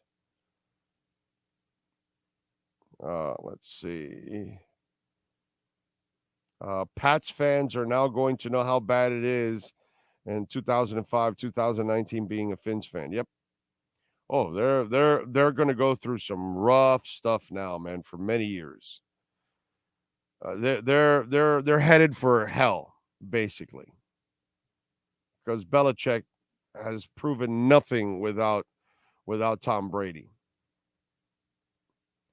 Pat in Nashville says, I'll be doing the pregame from Las Vegas Sphere opening night. There you go. We got that's a Friday and a Saturday, right? The two shows. That's awesome. Jets can have Mike White back, but it'll be worth a first-round pick. As a corporate time-stealing weasel, I do have to go into meetings letting it play. There you go, Nyborg. That's it. Let it play. When you got to walk away, let it play. View hours, very important. It's how they've twisted this whole thing here in YouTube. So view hours, very, very important, ladies and gentlemen. So even if you got to walk away, because I know when it's live, it's hard for people to stay. You got to come and go and all that stuff. So if you're at the office or at home or whatever, and if you can let it play for a little bit, let it play. Let it play. Let's get to our 3A Graphix sports calendar. Let's do that. And, of course, visit my man Alan Blanco, 980 West 22nd Street in Hialeah, 786-251-3404. Jets defeat the Bills 22-16. And in that game, Josh Allen threw 3 interceptions. Aaron Rodgers suffered an Achilles tear. Jets won when Xavier Gibson, the undrafted rookie, returned a punt for 65 yards for a touchdown. Jordan Whitehead also had 3 interceptions in the game. Marlins ended up losing to the Brewers 12-0. Jesus Luzardo got smacked, 6 earned runs and 10 hits in 5 innings. Tonight they continue their set against the Brewers. JT Chargois, who is 1-0 and a 3.63 ERA, taking on Freddie Peralta, who is 11-8 and a 3.89 ERA. Thursday, by the way, Thursday Night Football returns for a second week. Vikings and Eagles at 8:15. And on Saturday, Inter Miami continues their run for the playoffs. This unbeaten streak is amazing. They are right now in the 14th spot, but they are only 6 points out of the 9th spot. And they have 8 games to go. And they've played 26. DC, who's in the 9th spot, has played 28. So they have 2 games in hand on DC. And Montreal, I'm not only going to give you the 9th spot, but the 8th spot is only 35 points. So they're only, 7 points away. Okay. So 6 or 7 points. They not only could they get to the 9th, they could get to the 8th now. And Montreal has 27 games played, so they have 1 game in hand on Montreal also. So this is a really, I mean, the pace they're going is an amazing pace, but they have a shot at actually getting it done. Saturday, they visit Atlanta at 5:00. So we'll see what happens if they can get it done. That is your 3A Graphix sports calendar. Big O, is there enough crow to go around for the Tua haters? They are sure as hell very quiet. Yep. Tua haters are quiet. Dolphin doubters are quiet now. Because, now they saw a couple of, they saw what happened in the division. They're like, hey, maybe the Dolphins are the better team. Yeah, well, you don't get to say that. You don't get to say that after the fact. You can't join my bandwagon, baby. We picked the Dolphins to win the division and get to the Super Bowl. So we're not here to get on some fake well, not a bandwagon, because if you're a fan, you're a fan. It's a believer. I'm a believer. I was a believer last year if it wasn't for the stinking injuries. This year, they're even better, and they're only going to get better because eventually you'll get Teron Armstead back. Eventually, you'll get Jalen Ramsey back. Eventually, Vic Fangio will figure out this defense and get them to play the best that they can possibly play.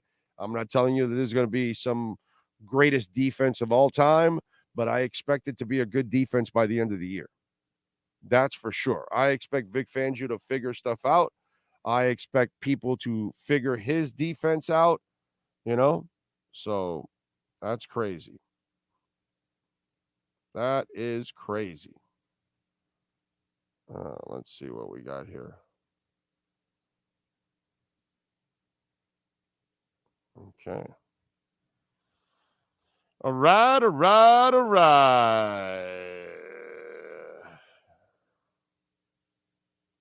right, let's see what we got here. Remember, folks, you can make a donation through Cash App or Venmo at Cash Big O Show. That is Cash Big O Show. Manny Navarro will be joining us in a couple of minutes. We can go over the amazing victory over Texas A&M. They got an easy one this week. Friday, Bethune-Cookman, right? Isn't it Friday? Right? That's Thursday. Thursday. God, tomorrow. No, day after tomorrow. So they got Bethune-Cookman, basically a bye week. They can play all their backups. So there you go. What else do we have going on in the world of sports? And, the way things are turning out for the Dolphin Nation. Okay, you got the nutbags like me. I picked them to win the division. All right. I picked Buffalo to be second, the Jets third, and the Patriots fourth. We may switch those. I don't know. Patriots, Jets will be fighting for that last spot. There I might end up being wrong. But I never thought that the Jets were going to actually challenge the Dolphins or even the Bills, actually. I thought the Bills would be second behind Miami when it's all said and done. But here's the interesting part of how everything is changing, okay? So all of a sudden now, you remember 2 years ago, okay? Just 2 years ago, we had morons. And by the way, you could go to the internet. They had Mac Jones over Tua. They had Zach Wilson over Tua. And then Brady was in the division, right? No, Brady was out. He was in Tampa. It was, who was the other guy that was, and Josh Allen, obviously. Okay, so he's the best quarterback in the division, right? And Tua was fourth. You could probably, if you guys put on the search engines, you could probably find maybe even some of our local writers. I'm sure Adam Beasley had Tua like fourth behind Zach Wilson and Mac Jones. So now, fast forward a couple years later. You're watching Josh Allen spray the ball all over the place, make all kinds of mistakes. Mac Jones is certainly not better than Tua. And Zach Wilson can't even, he's not allowed to be in the same stadium as Tua. Okay? I would imagine that most of those idiots nowadays They don't even put Mac Jones and Zach in the same sentence with Tua by now. But is Tua the best quarterback, the best passer in the division right now? Because I would argue with you that Tua is a better passer than Josh Allen every day of the week and twice on Sundays. Passer, accuracy, ball placement, anticipatory skills. Not the stronger arm, not that he can run fast, not that he's taller. None of that shit means anything to me.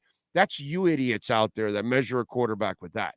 I measure a quarterback with intelligence, anticipatory skills, ball placement, accuracy. That's how I measure my quarterbacks. Okay? You idiots out there that think that it's all about speed and arm strength and size and all that, that has very little to do. Those are nice traits to have if you have the other traits. You can run all you want, but if you're not accurate, it don't mean shit. You can be tall, but if you have no ball placement skills, doesn't mean anything. You can run fast. If you have no anticipatory skills, not going to help you. You're not going to be an elite quarterback ever. So it's interesting how 2 years ago, we had morons having Zach Wilson and Mac Jones in front of Tua. I get the Josh Allen one. 2 years later, what are you doing now? Who's the best passer in the division? Because I would say it's Tua. And it's not an argument. It's not even a discussion. There's nothing about Josh Allen that tells me he's a better passer than Tua. Nothing. I haven't seen it in the last year and one game that he's a better passer than Tua. The better quarterback is Tua. So, who's the better team in the division?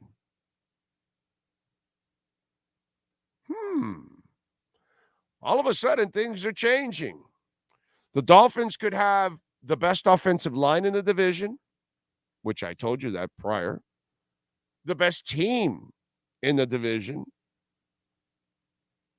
The best quarterback in the division. My, how things are changing in the AFC East. It's interesting. Very interesting. Seriously, you guys should try to go find those articles or videos. And maybe we have some of our local guys we can have some fun with that were ranking Zach Wilson and Mac Jones in front of Tua.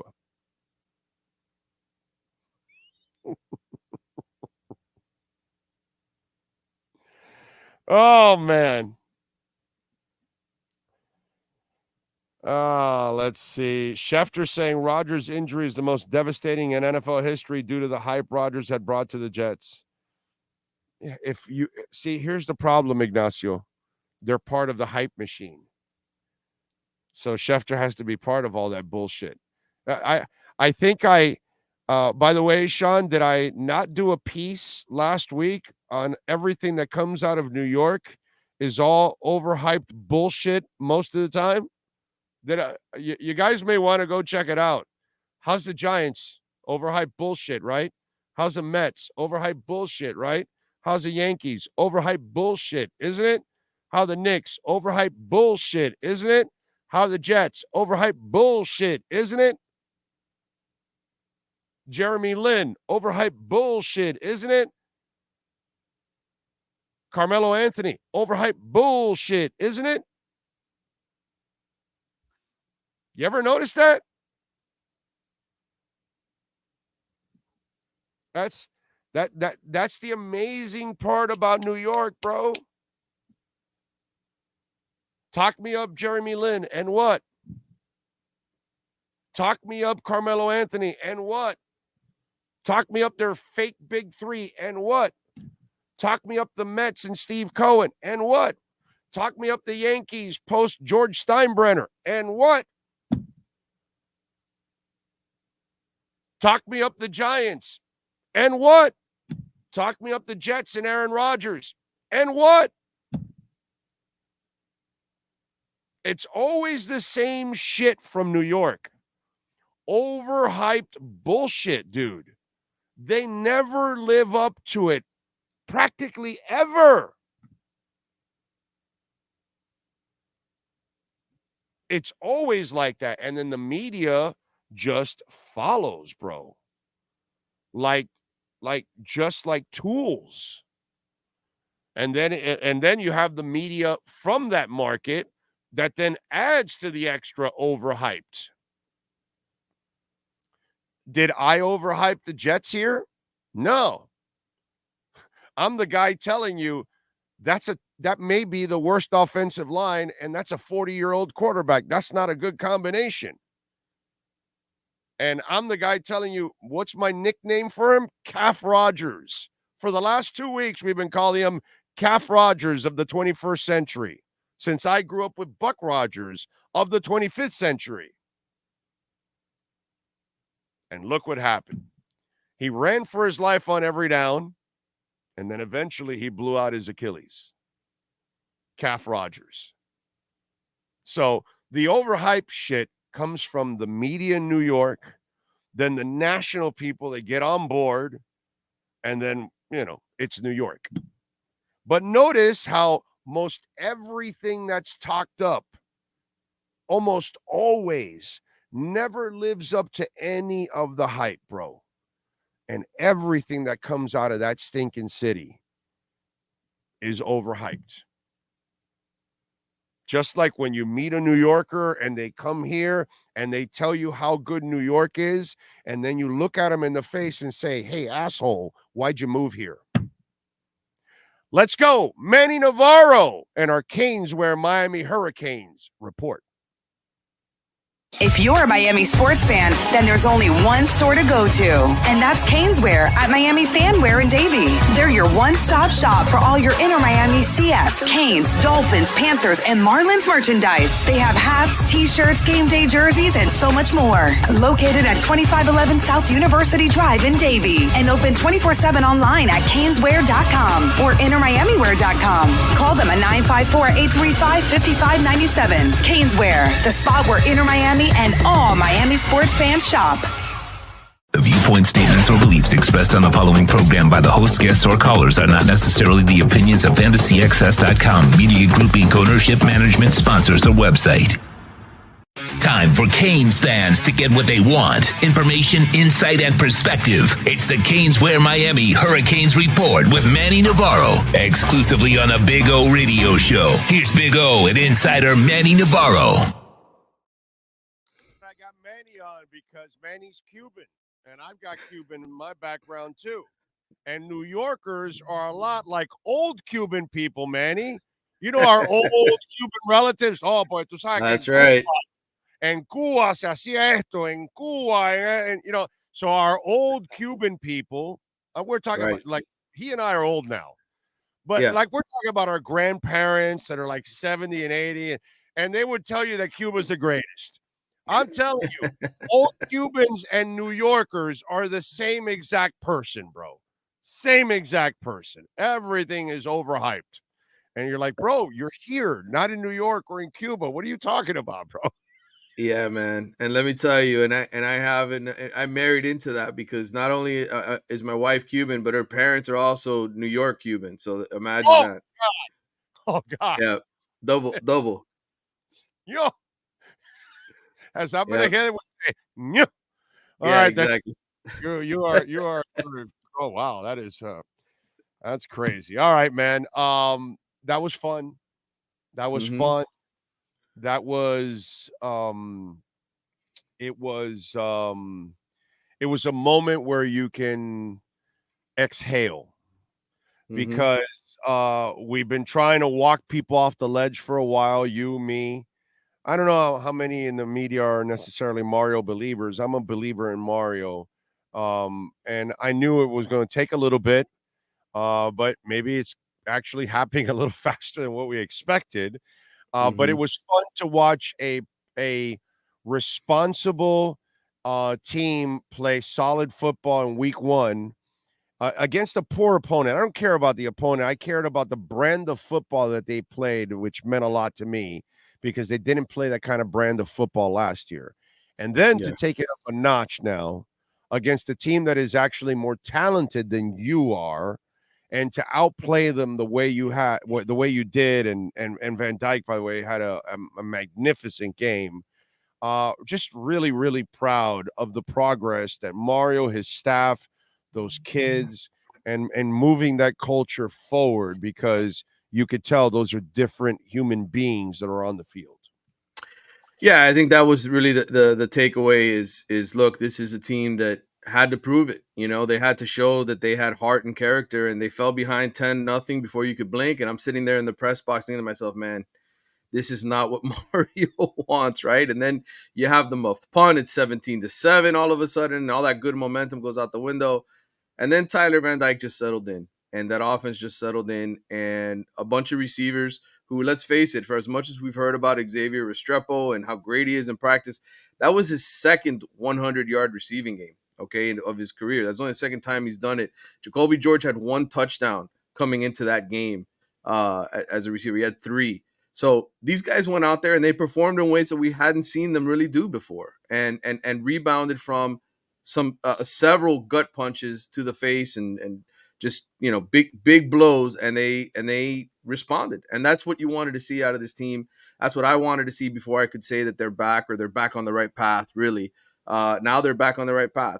They'll be back when they play for a national championship, win an ACC championship. That's when Miami will be Miami again. But as far as Mario getting them to where he wanted them to be, to where they're playing the style of football that he wants, where you've got a big offensive line protecting your quarterback, that the big plays are back on offense, that there's guys hitting people on defense. Miami football, what we knew it as, it took him 14 games, but he got there. He got there after 14 games. Yeah, yeah. And listen, again, when you start putting things together, you know, you saw when Inter Miami started their business, they didn't have the right general manager or coach, and then they had to kind of, and even players, and they had to figure that out. Mike McDaniel last year did not have some of the right coaches. He had to make some changes. When Chris Greer first was hired full time to be the guy, he hired the wrong coach. Right. Had to follow that one to then get Mike McDaniel.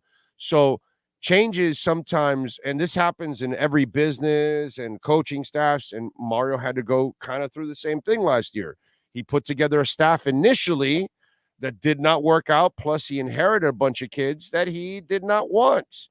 Yeah. And so then it's kind of a whole transition thing, and I think he's done a marvelous job to get these kind of results in year 2 and in the second game against a quality opponent. By the way, a quality opponent that desperately needed that win, because Jimbo Fisher is falling into the abyss at Texas A&M. He's already got a whole bunch of people that are off his bandwagon as it is. So he's just picking up more and more people that are saying, hey, are we getting closer to buying this guy out? That's kind of what's happening there at Texas A&M. So they won a game against a team that desperately needed that game.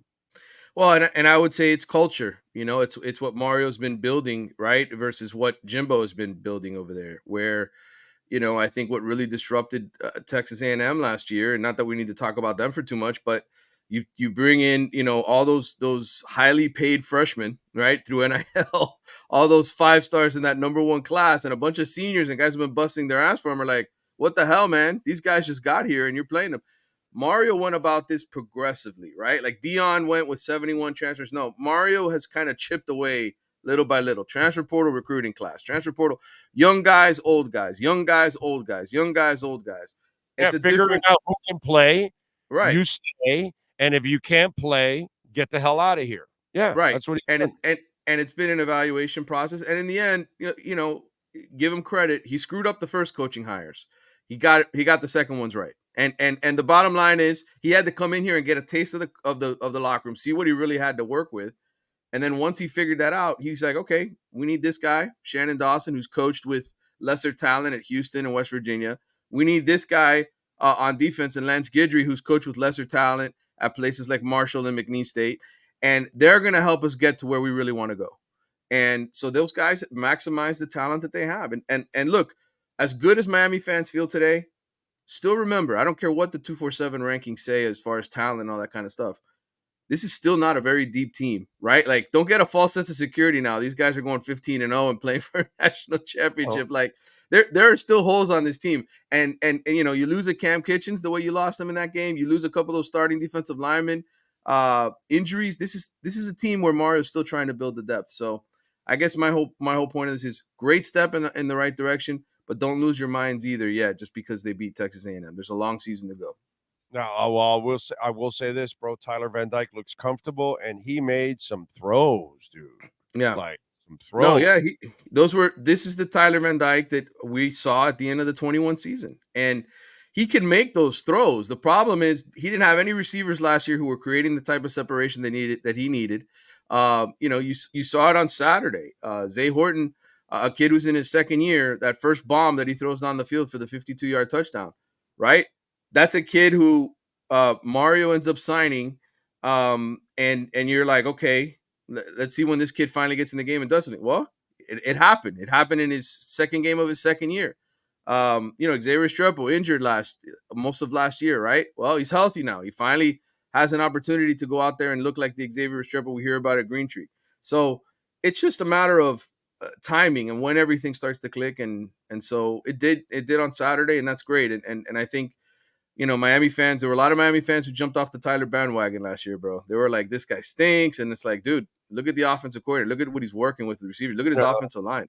He didn't compliment the quarterback. Yeah. You upgrade everything around him, including the play calling, which I thought was fabulous. Shannon Dawson, I mean, some of those play calls are on the goal line, and he gave some credit to Alex Mirabal for coming up with one of those plays for the touchdown. You know, it's the right kind of coaching. Everything is right now. Everything is in the right path for Miami to have success, and it just took a little while. That's all. And it's normal, dude.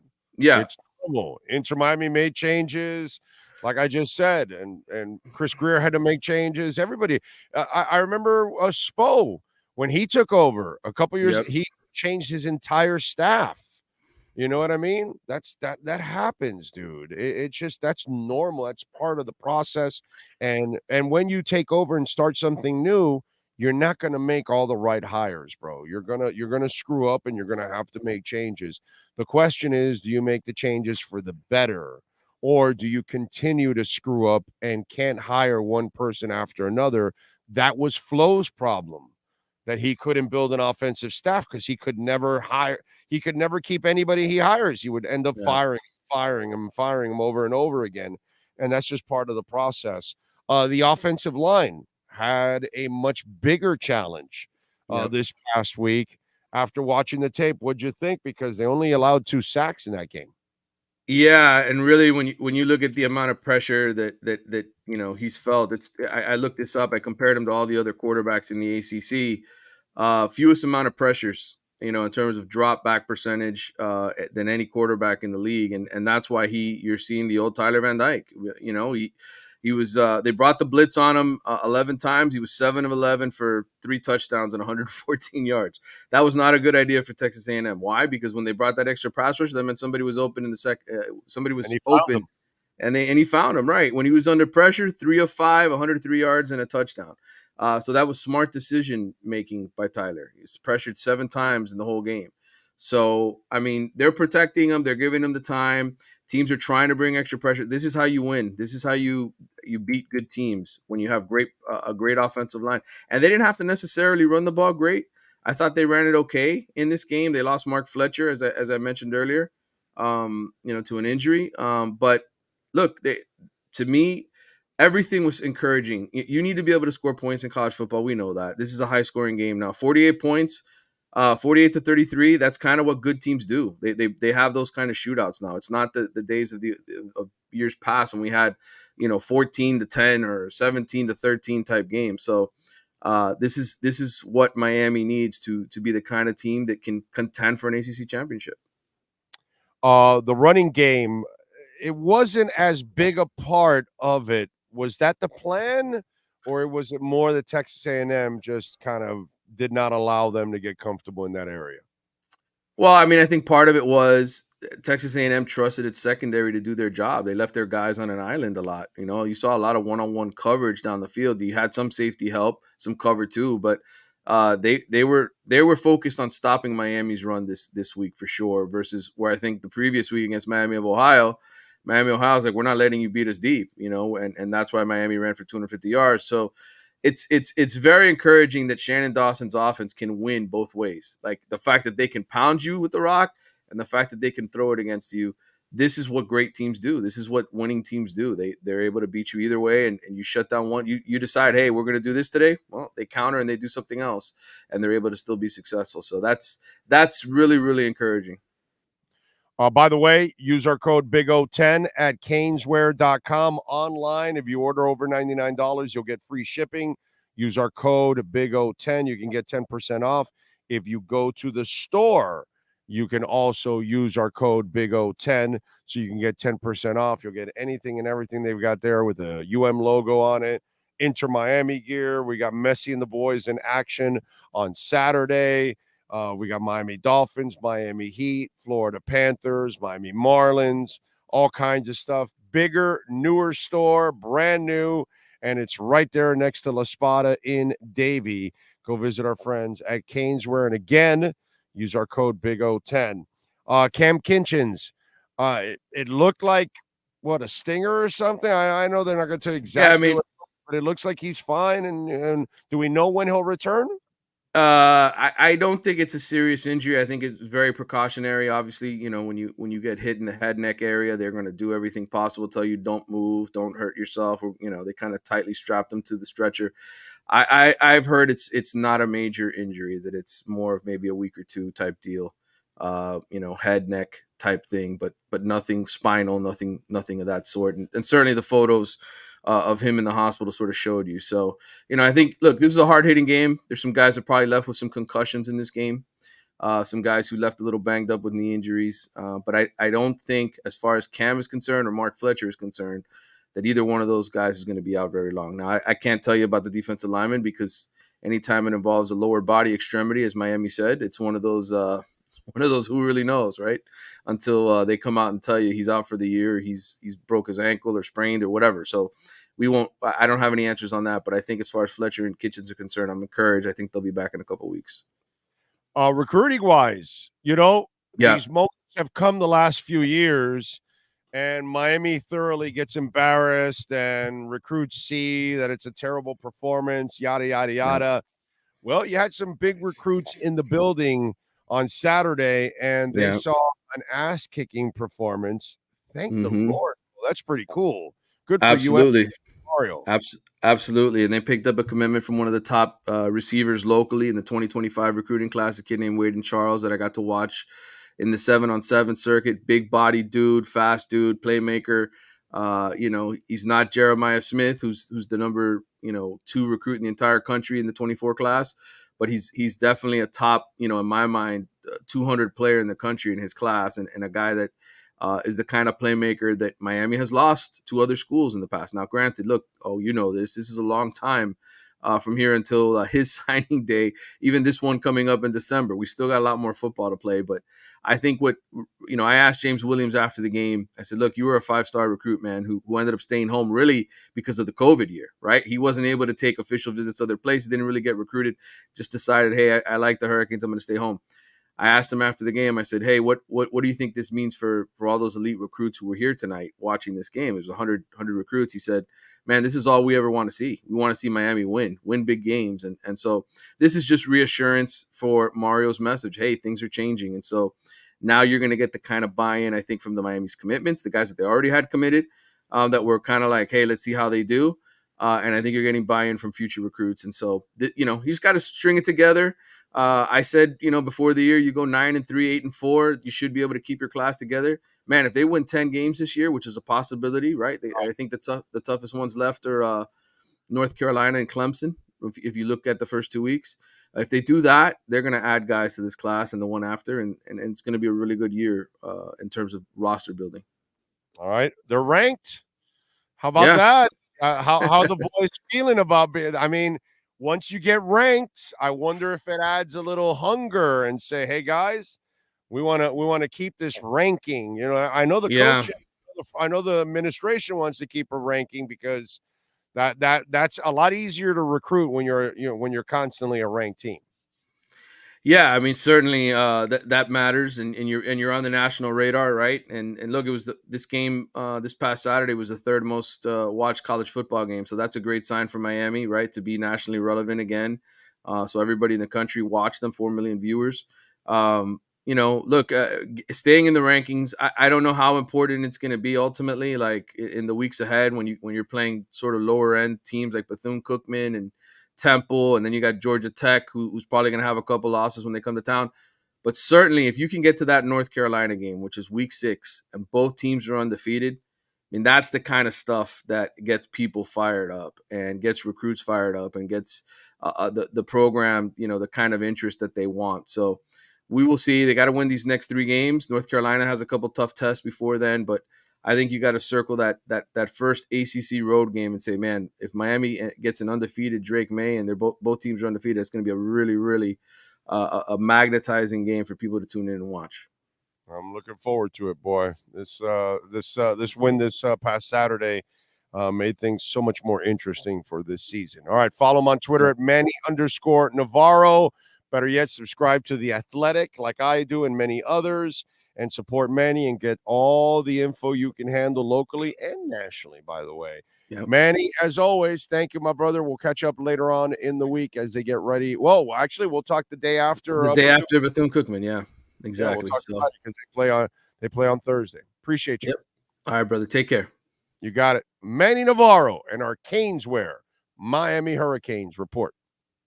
If you're a Miami sports fan, then there's only one store to go to, and that's Caneswear at Miami Fanwear in Davie. They're your one-stop shop for all your inner Miami CF, Canes, Dolphins, Panthers, and Marlins merchandise. They have hats, t-shirts, game day jerseys, and so much more. Located at 2511 South University Drive in Davie, and open 24/7 online at caneswear.com or innermiamiwear.com. Call them at 954-835-5597. Caneswear, the spot where inner Miami and all Miami sports fans shop. All right. Thank you all. Thanks to Manny for joining us. I was thinking about this. And, well, before I tell you a couple people that I really hate, okay? First of all, before we do that, let me give you a little, let's get into a little birthdays. First of all, let's do that. Let's do a little birthdays and a little entertainment like we do every single day. Let's start off with a little music history, won't we? Let's go. Today in music history on September 12th.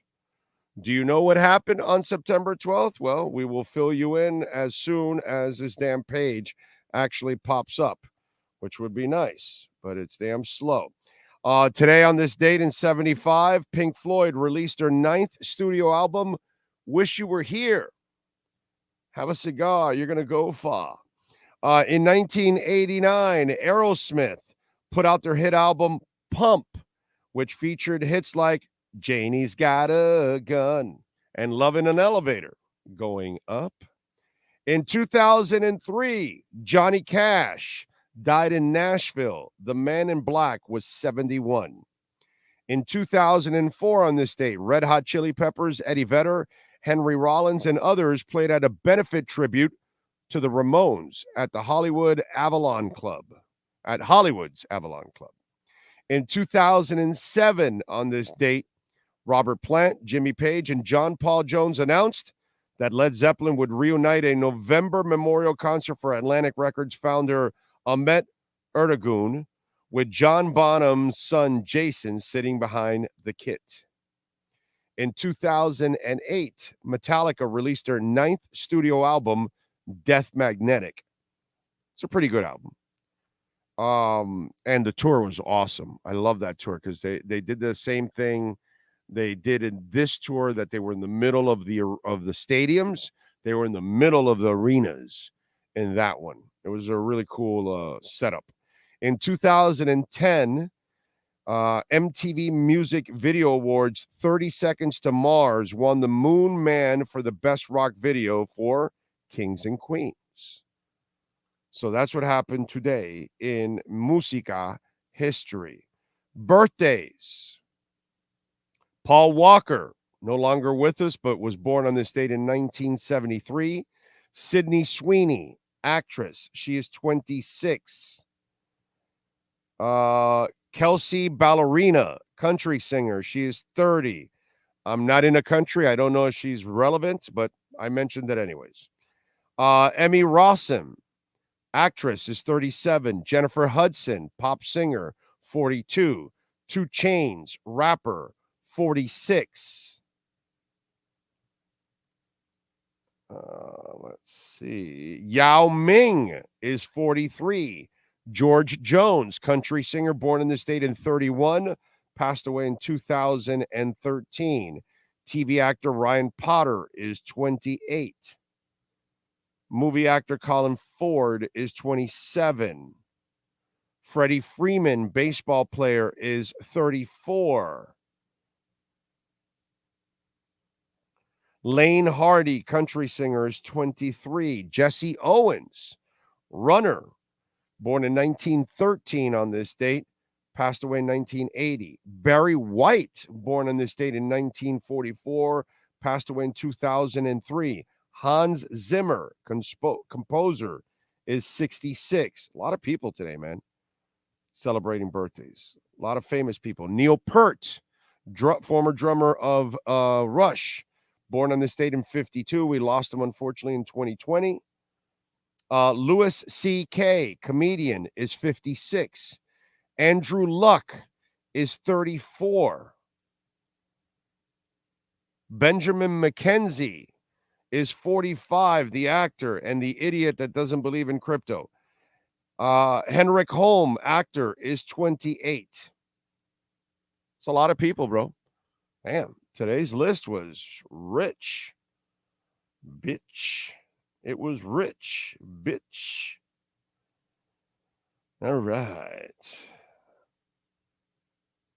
Remember, folks, you can make a donation through Cash App or Venmo at Cash Big O Show. That is Cash Big O Show. What's going on in crypto right now? What's the deal? Okay. It's up a little bit. Bitcoin's up 4%. It was in the 25 range. It's at 26.2 now. So it's gone up. As for the market, we've got a decent market, a little bit. Dow is up 58 points. The S&P is down 13 points. And the NASDAQ is barely up, dude, like 6,000th of a point. Something like that. Not much. Not much. Not much. What else do we have here? All right. If you were the Jets, do you try to make a trade for someone like Stafford? Okay, I just told you that their offensive line can't block. And I've been telling you for 2 weeks that the experiment of a 40-year-old man behind the offensive line of the Jets is not a good combination, and it wasn't a good combination. I told you that Tom Brady's out there and people have been joking around with that. I would love to see them sign Tom Brady. A 45-year-old man that can't move behind an offensive line that can't block. What do you think Matt Stafford's going to do? A guy that really doesn't move around much anymore. See what I'm saying? That's not a good situation. Nothing is saving the Jets. That's what I'm trying to tell you. Okay, not that I want them saved. I don't care about them. They can sink. Okay, as far as I'm concerned, I want the Jets season to resemble the freaking Titanic. Okay, that's how I'm happy with a Jet season. The Titanic. Big O, doesn't Fangio look like the Cuban abuelo from Hialeah that would work in a cafeteria making tostadas y medianoches? Yeah, he does have kind of that look. Either that or he's standing outside La Carreta talking a lot of crap, drinking coffee and smoking a cigar. You know those old geezers that are hanging outside the cafeterias of La Carreta and that kind of stuff? Yeah, that kind of deal. He does kind of look like that. You know what? Vic Fangio looks like a Cuban old man playing dominoes at Domino Park in 8th Street with a beer on one side and a cigar on the other, and then telling you about how great Cuba was back in the 1950s. Yes, that sounds about right.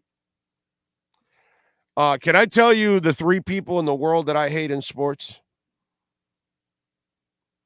Can you guess one out there? Anybody, can you guess one person that I hate in sports? I hate 3 people, but I'm going to tell you, I'm going to see if you can guess at least one of them.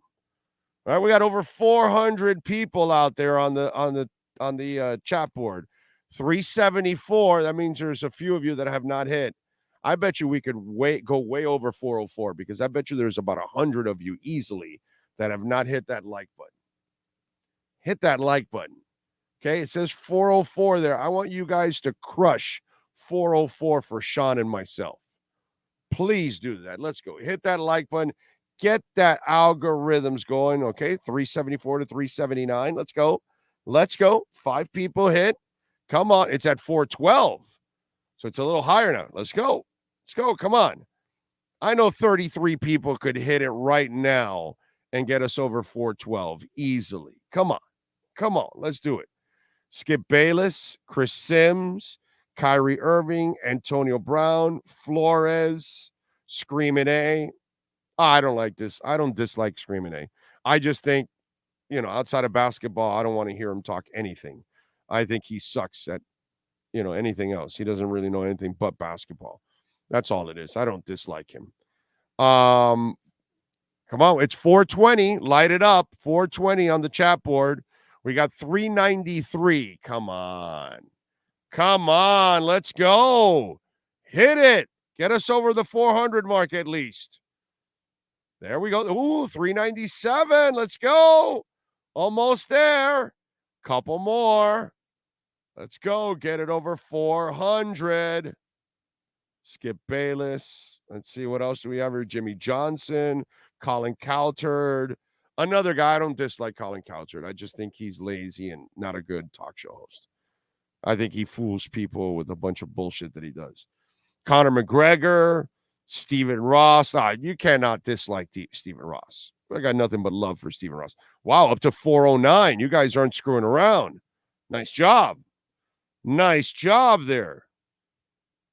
I think you mean Tom Olivadotti, not John Olivadotti.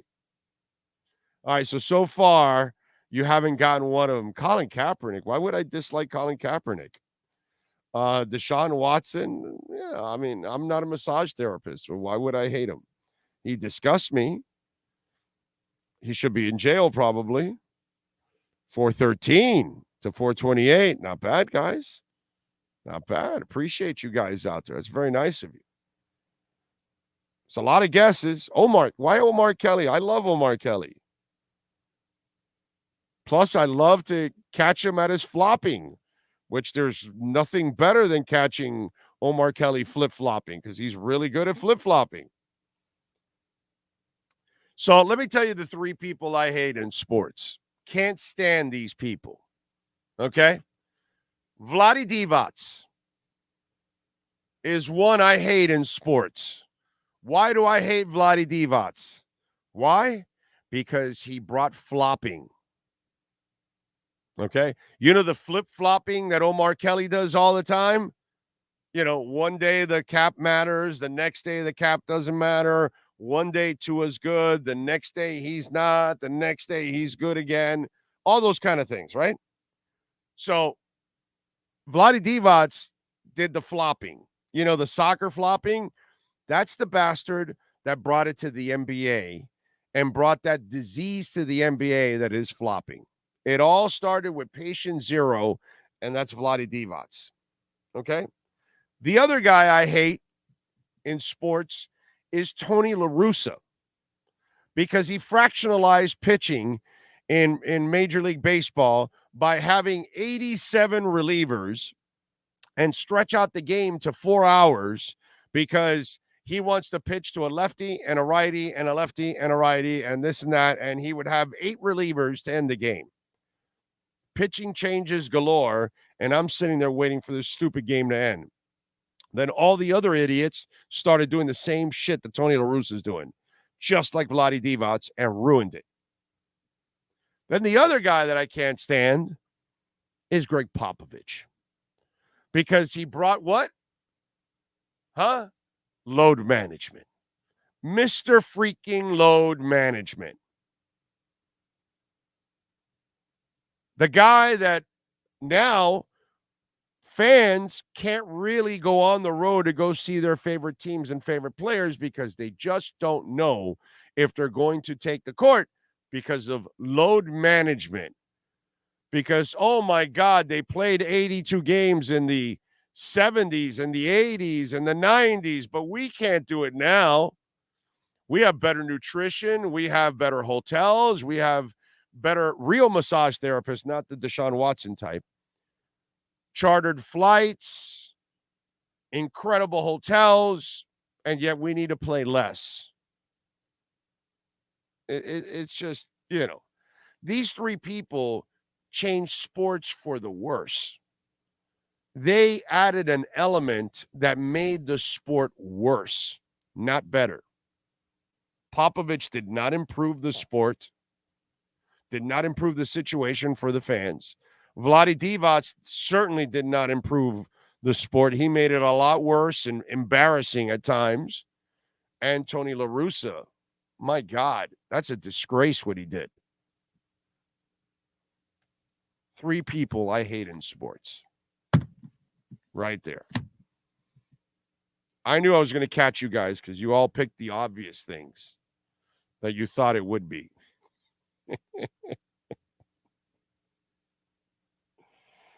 And it wasn't. It wasn't. Robert Vilare, thank you for the love on Venmo. Not giving 30% to YouTube anymore. One question. Are the Jets on the hook for Rodgers' salary next year north of 30? Will it count against their cap if he can't play? Yes, some of it will because there is a signing bonus that came with it. So some of it will. I'm not sure if it's fully guaranteed. Okay, that's the part I don't know. But if there's a part of it that is tied to the signing bonus, yes, they will definitely be on the hook. So yeah, this becomes a hit for them one way or another. The part that I'm waiting for, Robert, is if the idiots actually say, "Oh no, we're going to wait for you and rehab and bring you back." That's going to be the funny part. Okay? Because unfortunately, if you're the Jets, that's what you have to part ways now. You can't bring back a 40-year-old man coming off an Achilles injury and hoping that he can regain his magic. That would be incredibly stupid for them to do that. Roger Goodell changed football. Okay. Off to catch up from the beginning. Hit the like button. Thank you. Appreciate it.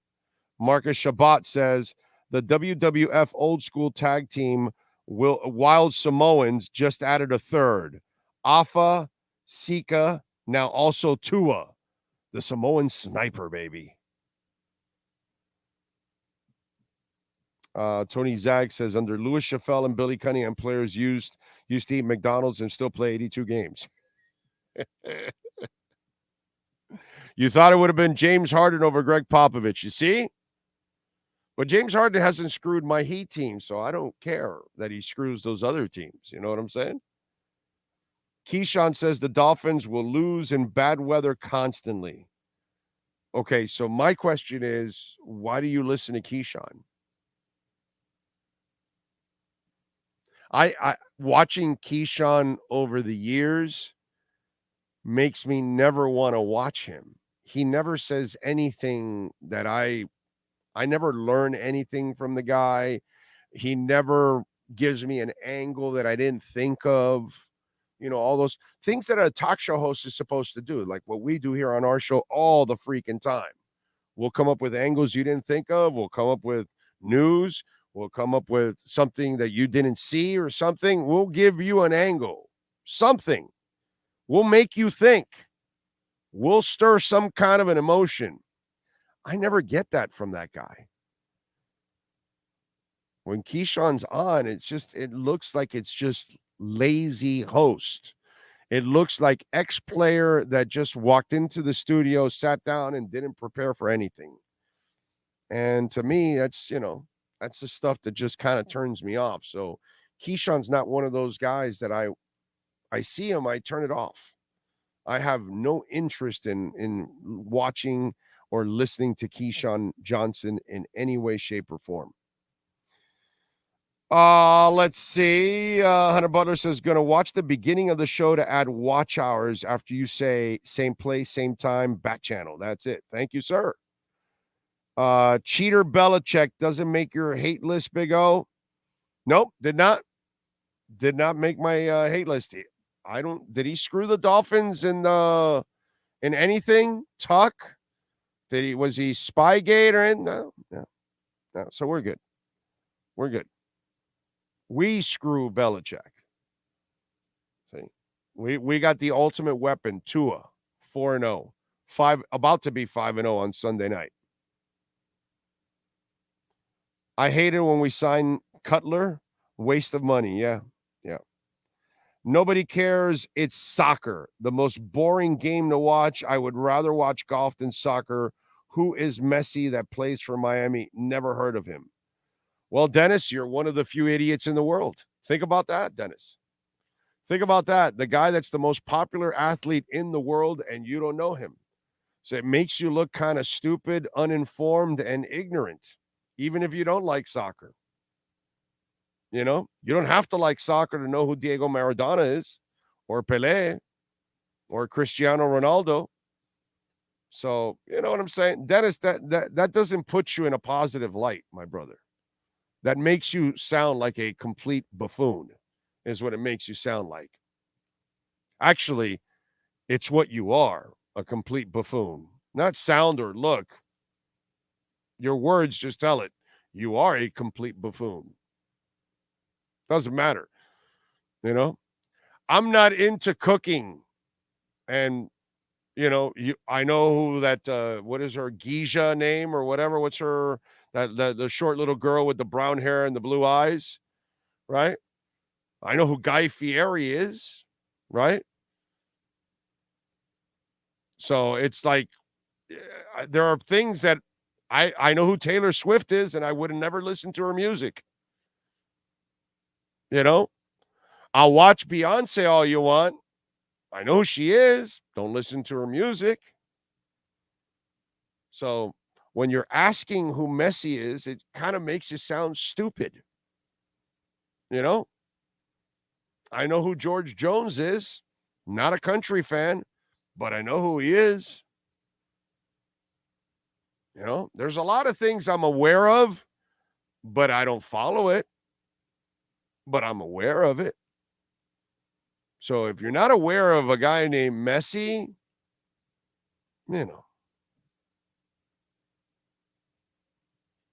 So anyway, I will never celebrate another team's injuries, but a lot of teams got hit by them this weekend, and it's just nice for once that it wasn't the Dolphins. Yeah, you're right about that. I don't on the Aaron Rodgers front. I don't take any what's it called, excitement out of his injury or anything. Where I laugh, where I think it's a joke, is the Jets. And it's not hindsight, because I've said it here over and over again. So, it's crazy. I don't disagree about your take on McDaniel. I think if we did keep trying to run, we wouldn't have been able to have a Marino shootout with Herbert. We couldn't run in the second half at all. You're not going to run after you don't establish it. Unless you have the 90s, Cowboys line, or, the no-name, or not the no-name, the undefeated Dolphins team. Unless you have one of those offensive lines that can turn it on any second. For the Dolphins, you had to start running the ball from the get-go and have success and build that confidence up and get that groove. Once you go pass happy all the way, it's hard to just turn on the running game. It's rare that you can do that. Your offensive line has to be super special to be able to do that, and they're not there yet. You know what I'm saying? So he never gave himself a chance to turn it on. And by the way, it wasn't a shootout with Herbert. It was a shootout with the running game. You know what I'm saying? So it was a running game pretty much that set it up. It's crazy. I'm not entertained by soccer personally, but I don't crap on a sport just because of it. But let's be real. Who doesn't know who Messi is? It's just stupid, bro. It's ridiculous. It's ignorant. That guy's a moron. That's all. He's an idiot. It's the most popular sport in the world. It's like, what is soccer? Well, it's the sport that most people follow in the world. That's what it is. Just because you don't like it doesn't mean it's not a good sport. Doesn't mean it's not fun to watch. Doesn't mean that people don't enjoy it and passionately follow it. In fact, most people in the world passionately follow it, except that idiot there, along with a couple of other ignorant fools that they think like, oh, it's not important. Well, you may want to look at it again. I get it. But by saying, I don't know who this Messi guy is, come on, bro. That's so silly. It just makes you sound dense. Let's see. Call Tom Brady's agent. Very unlikely. Jets are on a plane in 5 days to play Dallas. I would have a new QB on that trip. Yeah, I don't think they'll be able to have a quarterback. It'll be Zach for right now. You know what I mean? They might be able to bring somebody in to back up, and eventually, when Zach screws it up, which will be soon, then they'll bring the guy in. But it'll probably take them a couple weeks, not this week. Good afternoon, I think we need to establish the run early because I feel Belichick will try to take away Tyreek and Waddle. I expect Mostert and Ahmed to have big games, and we might even see Brooks. He's not going to take away both Tyreek and Waddle. You can't do that. There are no corners in the NFL that can do that. That does not exist. And you can't double both of them because then you're going to leave Braxton Berrios will have the biggest day of his life if that happens. And I think it's so dangerous if you try to do something like that. I don't think you can pull it off. You could try to take one guy out, and then you'll have to deal with everybody else. But you're not going to be able to bracket both guys. The numbers will not allow you to do that. You know what I'm saying? So it's not that easy. That's why the way they've designed this offense, it's a terror to try to defend it. Not an easy thing at all. So Pac-Man Jones got arrested in the airport. Kind of an odd story. He's obviously denying it and saying that it's a bunch of crap. I would hope that there's video to kind of show it. But it's Pac-Man Jones ranting. I'm not going to play the rant, but apparently he shared his side of it after he was released from jail. Pac-Man claims he didn't do anything wrong, calling the terroristic threats charge bullshit and adamantly denying being drunk during the alleged altercation. He says, "Do I look intoxicated to you?" Pac-Man asked a reporter. "I've only been locked up for 2 hours. You all talking about 6:30 in the morning. Who the hell is drunk at 6:30 in the morning?" Well, alcoholics are drunk at 6:30 in the morning. Maybe Pac-Man isn't right now, but alcoholics could be drunk at 6:30 in the morning. Pac-Man also called the media members to report the facts, explaining the whole thing was sparked by asking to move seats after the electric outlet at his assigned spot wasn't working. So star Pac-Man Jones was arrested for making terroristic threats and alcohol intoxication at an airport near Cincinnati. Jones is facing misdemeanor charges of alcohol intoxication, disorderly conduct, and terroristic threatening while working to gather more information. The latter charges especially of note, considering Monday is the anniversary of September 11th, 2001. So kind of odd with Pac-Man because he's kind of calmed down. So I don't know what the hell is going on. Hopefully there's video and, it can show what really happened. No Doubt says, went into the Big O archives and watched some segments from December 21 and January 22. The team has come so far in 20 months. Great days to be a Finn fan. Thank the Lord for McDaniel. Thank you, sir. Appreciate it. Appreciate it. I'm confident Fangio will make some changes and test that run defense. Well, let's go. Better get it done. Chris from upstate New York here. It's nice not to hear of offensive line names called out during the game by the announcers or media during the game. LOL. Marcus says, hear me out, Big O. You know, when they say, hear me out, Big O, it's a dangerous thing that we're about to read, right? Okay, here we go. I pulled a hammy doing the Waddle dance Sunday. Need to stretch better before the next game. I was in the tent for a bit, but didn't lose any sleep. Oh, I'm okay. I was expecting something completely different. I was expecting some wacky analogy, something crazy. That was good, Marcus. That was good. Yes, sir. Hey, this just came across my Twitter feed, but did you hear about the bar that was doing in Wisconsin that was doing the if Aaron Rodgers lose, you win, they'll pick up the bar tab? Oh, no. Well, they are. If Aaron Rodgers and the Jets lose, they'll pick up the bar tab for whatever you drink. Last night, of course, you know what happens. Rodgers goes down. Apparently, everybody started running up the tab. And then the Jets pull off the victory, and then they have to pay the tab. Wow, so no dine and dash? Well, I'm not saying that. They didn't say if there was any dash. Yeah. Drink and dash. Stumbling, I guess you probably got But drunk. it was funny because on the video, it's a newscast, and like when Rodgers goes down, they're Green Bay fans as it is, but everybody went crazy just because they thought, oh, this is easy. This is tab money. They're paying our tabs, and then the Jets and Zach Wilson come back and win, so all the tabs had to be paid. Everybody hates Xavier Gibson now.